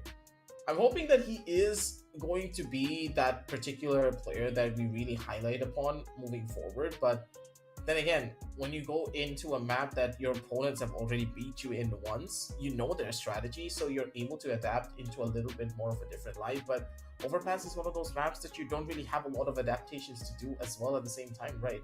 What can you adapt in like 3 minutes? You still had to prepare for all of the other maps, so you're still going to do the exact same thing when it comes into the last and final map, unless maybe you take a really long pause and, think things through. But after what happened, I think Nightmare just wants to go with the flow. Now that he has his aim back, and with watching Abyss on his side once more, being that support and being that anchor for his team when he needs to be, I think that both of these players, they're going to be in their elements going into this moving forward. Hopefully. And even those circumstances also comes in, right? I mean, like you mentioned, Overpass, there's only 2 ways you can enter, man. One is be shot, the other one is monsters. That's pretty much it. It's all about your movements. It's all about your utility game. It's 100% upon your utility, especially those flashbangs and especially those booster spots where you can go onto those railings right on top and get that information that where the player is. If it is barrel, you can easily get the shot as well. So getting those kind of informations, landing those nades onto those corners is going to be one of the vital elements, and that's how you can actually move in towards the side being the terrace. But CT, it is very clear for them. They can just sit like ducks, have an op in their hand if they have some really good money, and then just wait for the enemies to barge in. I've seen those strats come in handy, and I believe if and only if Arcane Aces have understood how they have played in the first map of Overpass, they will know what mistakes they have made and calculatively adapt over it. And that's how you have the code to win against noobs. Else, you're downright done. I completely agree with you there. It's going to be quite the interesting feat to see what both of these teams have in store for us for the map of Overpass. But in my opinion, I'm going to give the members of Arcane Aces the benefit of the doubt. They had a little bit of time to warm up. They are feeling a little bit more confident after winning out on the map of Nuke. Plus, I think that noobs are a little bit tired. You can tell from the way that they're playing. Not communicating as much. You see T-Rex doing his own thing from time to time. He has been a treat to watch. Mercy's been clutching out rounds as he used to. But we kind of fell back to what happened in map number 2, right? Not really communicating. True. And if that communication is not present when you play Overpass, it's just going to get 10 times harder. It's gonna hit them like a truck, man. It's gonna hit them like a truck. Like all of that effort, all of those hard work they have put, blood, sweat, tears, it's all gonna be down. So yes, I hope that T-Rex is gonna be on the same page with Mercy 2K as well. But for now, guys, let's just take a small little break. Let's keep the suspense rolling and see you on the other side.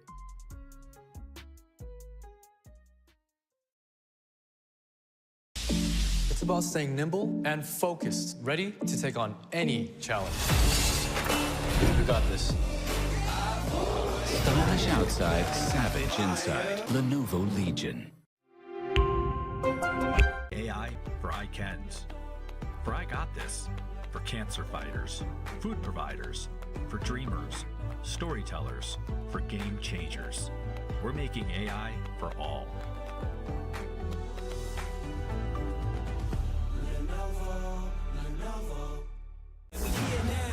Chosen, watch everything we work for fall in line. We gon' give it our all until the end of time. We ain't going nowhere. We'll be standing right here until the end of time. Till the end of time.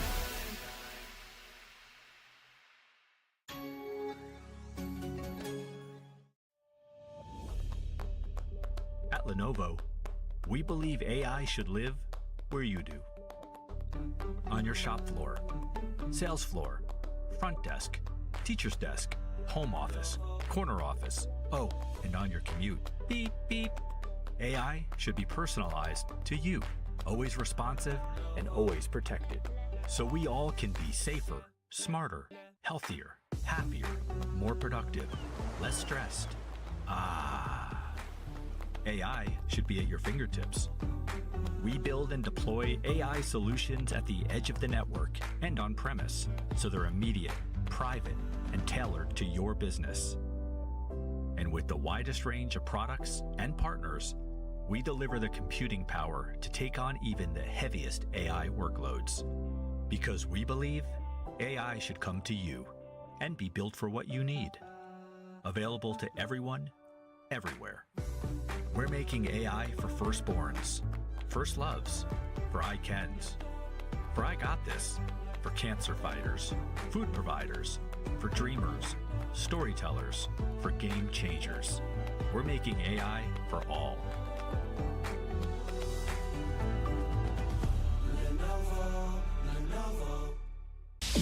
It's about staying nimble and focused, ready to take on any challenge.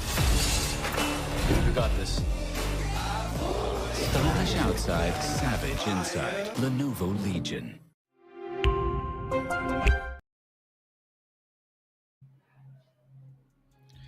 Well, ladies and gentlemen, the wait is over. We present you Lenovo Tech World 24 India Edition presents Dynamic Duos CS2. We're back with the action. This is gonna be the last map for this grand finale. It's none other than Noobs versus Arcane Aces. Both of them have secured 2 points. Both have got the tremendous victories in various maps. And it all comes down to the map of Overpass, where Nightmare has already initiated the first contact, but the shots have not yet landed onto the target. But look at watching Abyss. He has gotten the first frag. Man-card advantage towards Arcane, and it already feels like the first round is in the pocket of Arcane Aces. Wow! Power pack start, and already feels like the mistakes which were made previously, Aggie, it's all done. Yep. They're playing off of each other. They're baiting for each other as well, which is so crucial, right? Whenever you're playing on that CT side, especially when the terrorists are just running, trying to run into you.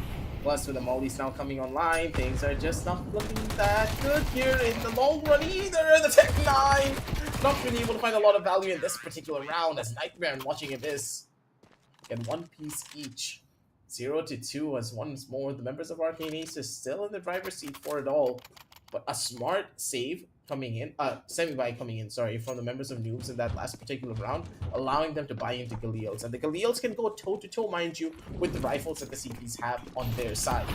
So the fact that they did that early little bit of economic damage with those Tech 9s will go for a long route if they're able to win this one out here. A very crucial round win for them to try and get, but the crossfire is just so beautiful, and it's so difficult to try and go up against this. As Mercy, he got the first headshot, but he doesn't land the second. And Arcane Aces, they get away with murder. Yeah, they're getting away so well, Aggie. I mean, Nightmare, he has been an absolute treat for the eye. Had the perfect cross there, one holding pillar, the other one towards B shot. And things just fell apart over for Noobs. They have no idea what to hit right now. P-Shot will not be the best bet because there's smoke all around and Nightmare is playing close. So I'll already feel that kind of a chitter coming through my body that, you know what? If it is going to be P-Shot, never go. Nice But one, Mercy Mercy. 2K, the smartness that they have. I've already established that perfect 1v2 scenario. It all feels like it's on to Nightmare. Did manage the first situation very well. But Mercy 2K, still on the prowl, still on the run. Ooh, the timing doesn't really favor out Mercy at all here. But Mercy took his time to make sure that Deagle shot landed. Any other player, right? He would have just immediately taken that bullet. But Mercy took his time, waited until the last second when he could shoot that bullet and perfectly lined it up. Discipline is key here to try and win out on this last and final map. The nerves have to be acting up for both of these teams, but on that D side, if you're this calm and collected, you will still have a chance to get a good bunch of rounds going. Never mind, the P90. Yeah, the P90 always roars. It already feels like deja vu. In the previous time itself, when first Noobs and Arcane Aces started in the map of Overpass, it was the same scenario. Noobs were the terrorists and Arcane Aces were the CT. And they did get multiple rounds right in the first half itself. But in the second half is where things just went haywire. They couldn't get much of it. But Mercy 2K left. He has just swiftly made his way all the way towards the side. And then in return, he has paid up for his life. The price is heavy. Good nade. Oh! What? The moment the molly hit the point of contact onto the floor, there was a headshot. Wow, this definitely has to go in for that cinematic effect, right? Oh. And another thing, Watching Abyss has really good eyes. A normal player would have never seen that. Especially because of that fire. But a really good pre-fire coming out from his end as well. A lot of early utility invested, but the fact that Nightmare still has his own molly and his own smoke to play around with will go into the strengths of them. It's Nightmare taking his time for the early engagement. And you can see, right, that the new changes to the smokes where they added the shadow can be felt onto the player, but at the opposite side of short, The players there waiting. The noobs, they're hungry to try and go in for the sentry.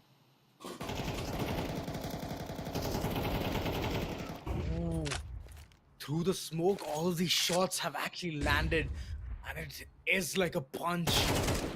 T-Rex being so low on HP. Oh, he's at 1 HP. Goodbye and good luck. Watching Abyss is just there for his buddy. Being that emotional rock that he needs. His Nightmare, he's performing. He is hitting his shots, but if if watching Abyss is also on that same boat, I do not know how you can go past this iron wall. One of them needs to start missing shots and whipping because noobs, they're facing off against a prime Arcane Aces. I don't know about the prime players here, but two mollies being stacked up right there, increasing the damage, I do understand, but in B shot, it would have been a much better bet. They could have held the entire team off. They would have kept the enemies at bay.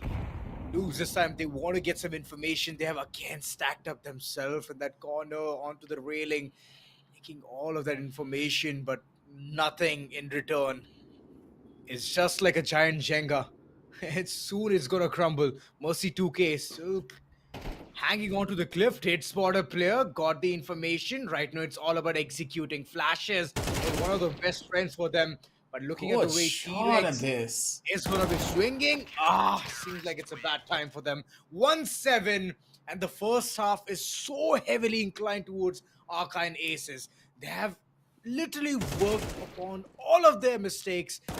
Capitalization is one thing they're mastering at this point.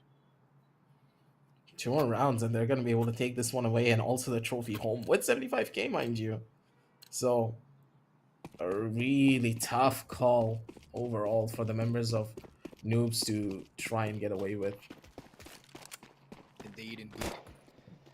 It's a major prize pool there. A big chunk of it goes for the people who are in the first. Look at Mercy 2K near the barrel itself, jiggling all the way across, getting 2 headshots. Crystal clear. And here's the thing, you need a helmet in order to be saved by that USP headshots, you know. It's gonna be 2 shots if you have a helmet, but if you don't, you're downright dead.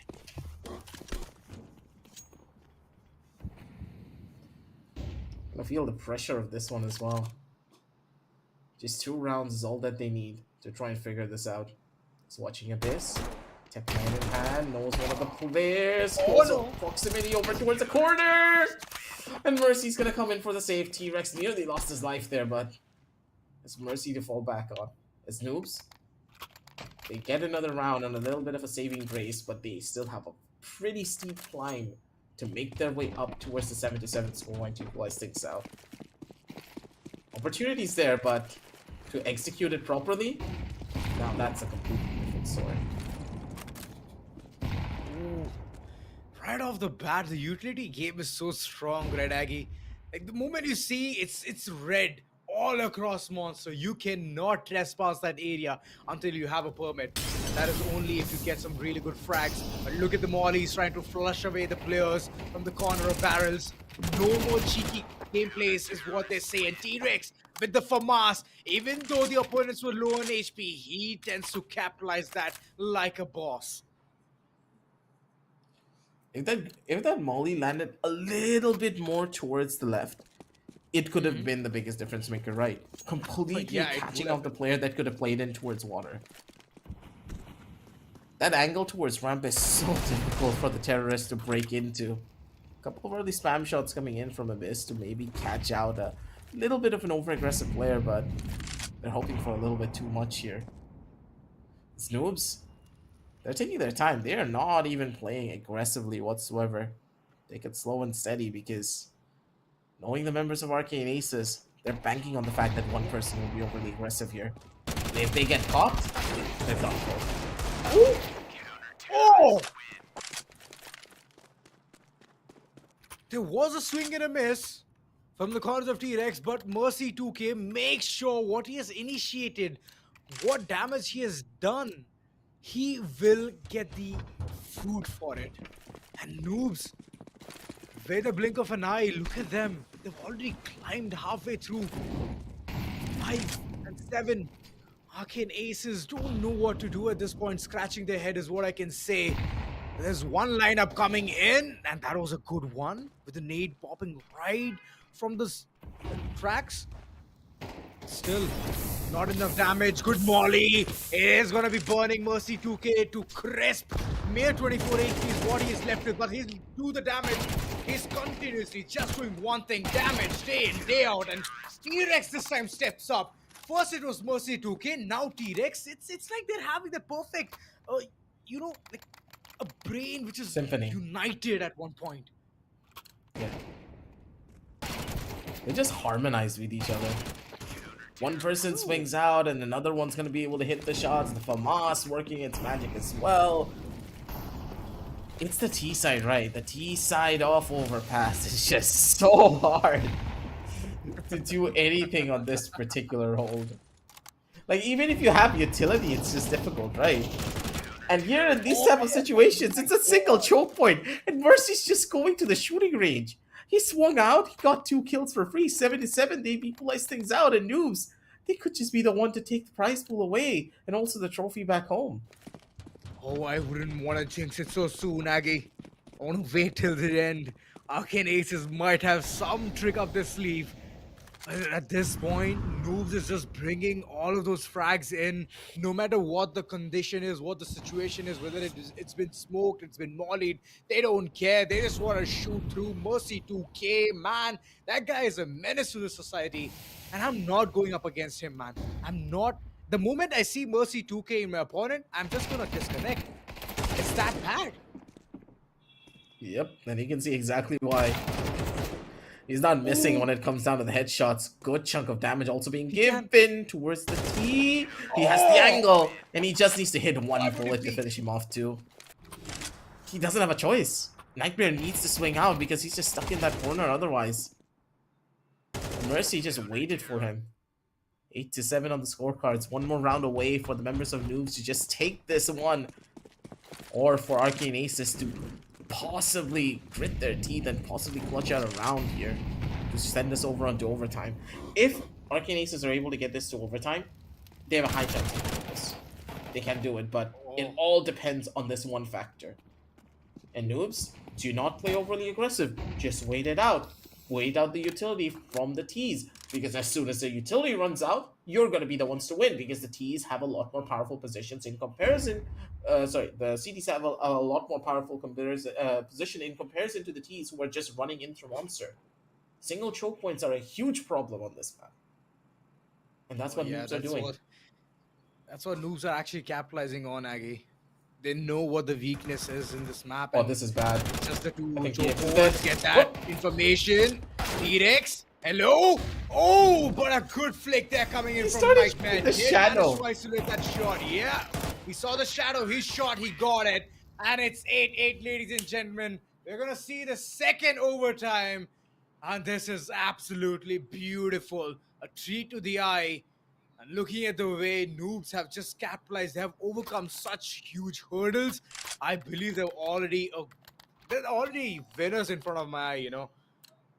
Wow. They're probably kicking themselves for this one, right? They should have been able to win this one through no matter what happens, but for them, it's going to be a tough story overall.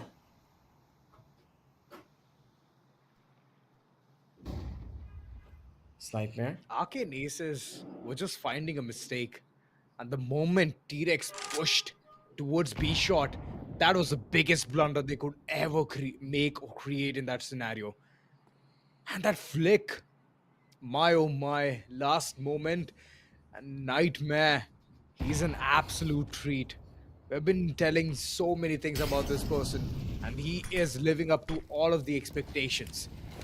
Noobs right now, they are facing the wrath of Arcane Aces. Playing a bit passive this time, no aggressiveness, playing back offside. Did manage to get the first frag there, and a good trade-off. Mercy 2K. Mercy. Man, this guy is just pumped. He's ready. He could have picked up the AK-47 there, but didn't want to give his location because the silenced M4 when you shoot, doesn't give any location. So he wants to remain hidden. This time it might be a play through the smoke, is what I believe.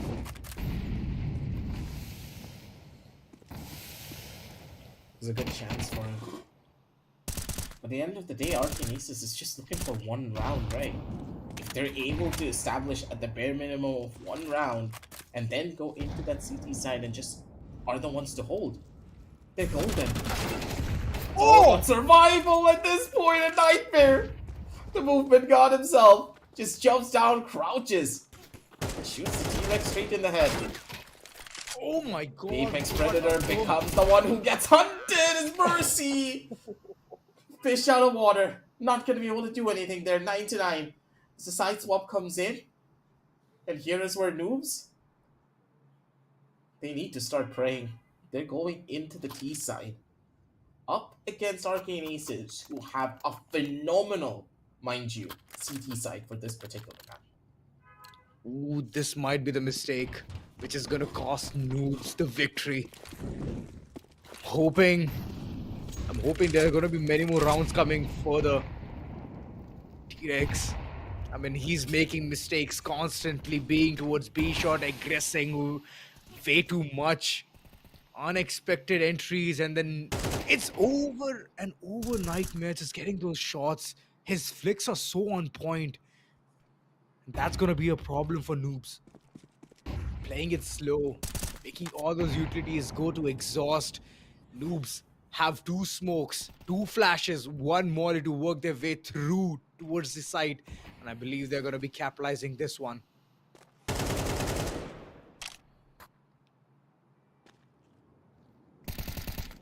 Gonna take their time for these fights.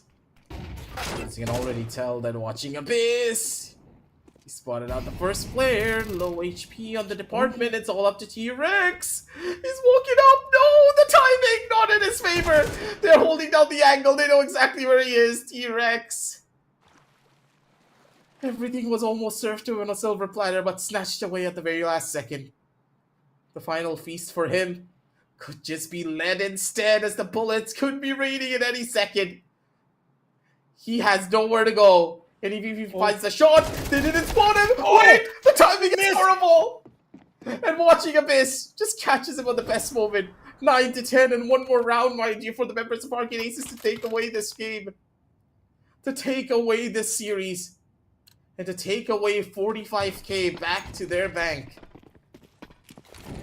It could happen at any second. Yeah, that's a good chunk of cash for both of the players. No mistakes being made this time. Both of them playing so passive. OC2K, I believe they're onto their shenanigans. They want to seek information, and information shall they seek. T-Rex again being the perfect booster spot here. Mercy 2K. Does he know a nade being popped? A good nade, but not that much damage dealt on. Oh, but this one is good. This one is great. Mercy 2K isolates the fight. Gets the first one, but Nightmare, he chimes in. It is gonna be a 1v1 duel. And Silence M4 versus a Kalashnikov. Who's gonna be the winner here? It is gonna be Nice, T-Rex. T-Rex. Very well done. Did step up. Did make do for all of those mistakes he has created towards B shot. Rectifies it towards B shot itself. And again, it's back to square one. What is it gonna be this time?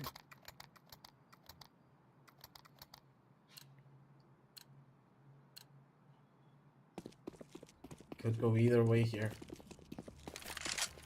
For them, timing is everything. It's T-Rex holding down the line for them. Mercy 2K is just about getting close as possible for these trades to happen. The fatigue and the energy must be waning on each and every one of these players. They're looking for the timing here, but watching Abyss, I think he's prepared for it. As soon as he spots out the player, this is going to be horrible for them. The jump ups are coming. They want to spot out a little bit more here. The utility could just be raining from above. Nade in hand, he's just waiting to catch out maybe a little bit of chip damage. He does find it, but not much at the end of the day. The HE does get wasted. And Nightmare, he's in a horrible spot himself. If he gets caught out and if he doesn't find the kill, it's going to be bad. But Nightmare, he's able to capitalize.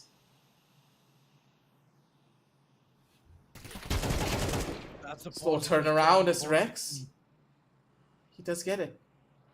Zora, I think that the members of Noobs, they have it in them to maybe try and get this clutch out. True. But Nightmare, he's just ready.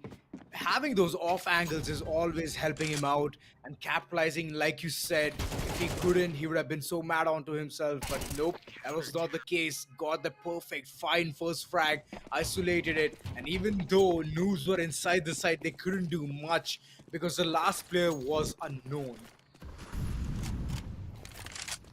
Oh, this is so smart. I love this. These guys are such chads, man. They haven't pulled out that strat at all in the entire game, and they finally pulled this one.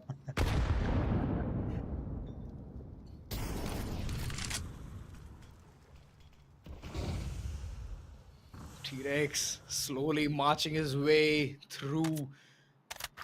Cannot do much here. The monster looks completely isolated, but here's the thing. There are two players waiting on the other end. Looks like a light through the tunnel, but it's not the right kind of light which you need. Watching Abyss, look at him. Just gets the perfect shot onto T-Rex and it's downright done. One more round is what they require. Arcane Aces, they've been doing things in a very good way. It's just textbook gameplay and they're playing it so well. I never expected this game to go this far either. One misplay coming in from T-Rex is what caused them to come down here. He has been rectifying that mistake by getting a lot of rounds for his team over and over again, but that one flaw, that one misstep is what will really cause them to fall apart. Utility, pretty much ready to be utilized early on. They're setting things up and getting closer to these fights. For them, it's about the slow game here. Take your time, take the fights, one step at a time. Utilities out, but no one's really present to try and even bombard their way in towards the side. They're taking a little bit too long. The mollies that they have used are gonna be obsolete in just a couple of seconds. The shots soon are going to be exchanging in. Mostly 2K. T-Rex having that information being hidden. He was in the off angle where he was punished earlier on. And right now watching Abyss. No! Oh boy! He's going to missed get the it! shot! It is going to be Arcane Aces being the grand finalists. Wow, what a performance coming in from these champs. Rectified all the mistakes and have gotten that perfect prize pool, the major chunk of the prize pool. Just amazing gameplay. They should not have gotten this round. T-Rex, he just cracked under the pressure. The man just completely fell apart at the end. I don't want to sound like a bad person, or I don't want to sound like I'm criticizing him, but the pressure just got to him. He just fell apart at the very end, and the FAMAS just completely failed him there. He was able to work magic with that weapon early on when it came down to those close proximity fights, but when it mattered the most, when his team needed him to bring this round back, he just couldn't do it. The Blood Gene is in mercy, but for T-Rex, he just was not able to do it in this particular round. A very heartbreaking loss, I would say, for the members of Noobs, because they had it. They pretty much had it 100%, but small mistakes being made completely made them fall apart here. It did. And they didn't have anything to safeguard themselves as well. I mean, in the previous time, when it was overpass and right off the bat, they were playing aggressive. They were being a surprise element for the opponents. But this time, there was no surprise element. They were just playing textbook. And that's what got them. Because Arcane Aces, they're the best at playing textbook strategies. True. I completely agree with you. Plus, their textbook has a lot of hidden pages, it seems. They have certain strategies that they do not pull off for the entire game. And when it came down to the overtime, right, they just randomly showed up and was like, oh, I'm just going to casually boost myself up, get that kill over onto the player who's pushing in through waters. And I'm here like, what? Why? Why didn't you do it earlier? they pulled off that trick right at the very end when it mattered at the most, right? They got themselves that lead. They just needed one more round to win. We're going to be jumping on now over into the scorecard to just paint a little bit of a better picture of what really went on for the closing moments of this entire story. 18-14 when it came down to watching him. His Nightmare was a treat to watch as well, 14-12. Both of these players stepped up to the plate, but on the opposite side from Noobs, Mercy, he was in the zone, he was hitting his shots, but T-Rex just... I don't know what happened. He just, like, it felt as though his entire play just fell apart in the middle of the server. It was crumbling piece by piece as every round progressed. I mean, if he had stuck up with his guns, he had played the same old-fashioned gameplay which he was playing and would have been aggressive through behind the smoke, would have been the best strategy for him. But later on, the mistakes he was making, being way too aggressive towards B shot for no reason at all, trying to catch those players off guard with the pants down, it didn't work for him.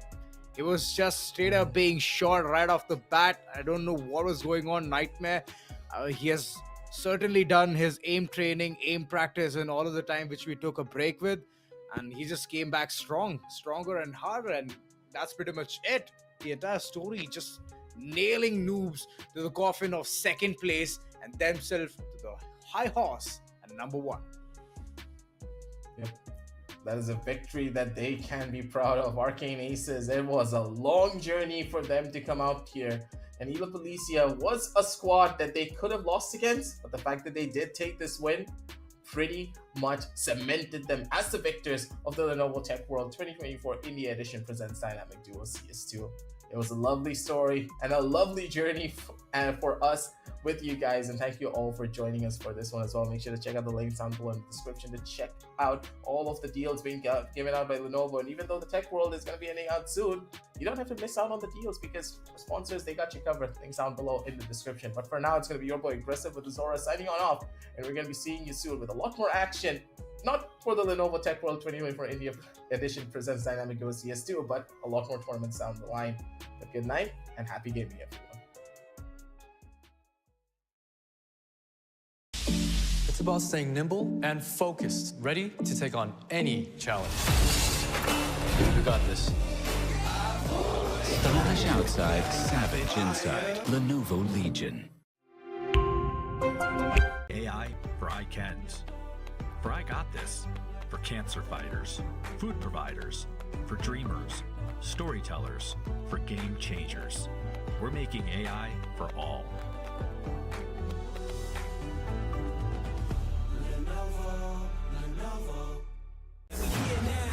Chosen, watch everything we work for fall in line. We gon' give it our all until the end of time. We ain't going nowhere. We'll be standing right here until the end of time. Till the end of time.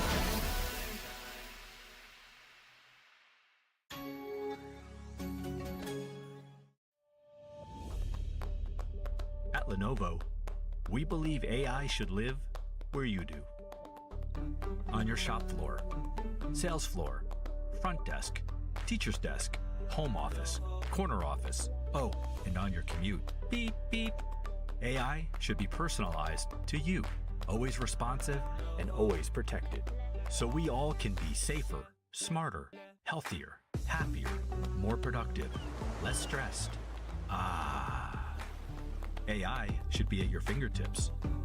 We build and deploy AI solutions at the edge of the network and on-premise, so they're immediate, private, and tailored to your business. And with the widest range of products and partners, we deliver the computing power to take on even the heaviest AI workloads. Because we believe AI should come to you and be built for what you need. Available to everyone, everywhere. We're making AI for firstborns, first loves, for ICANNs, for I got this, for cancer fighters, food providers, for dreamers, storytellers, for game changers. We're making AI for all.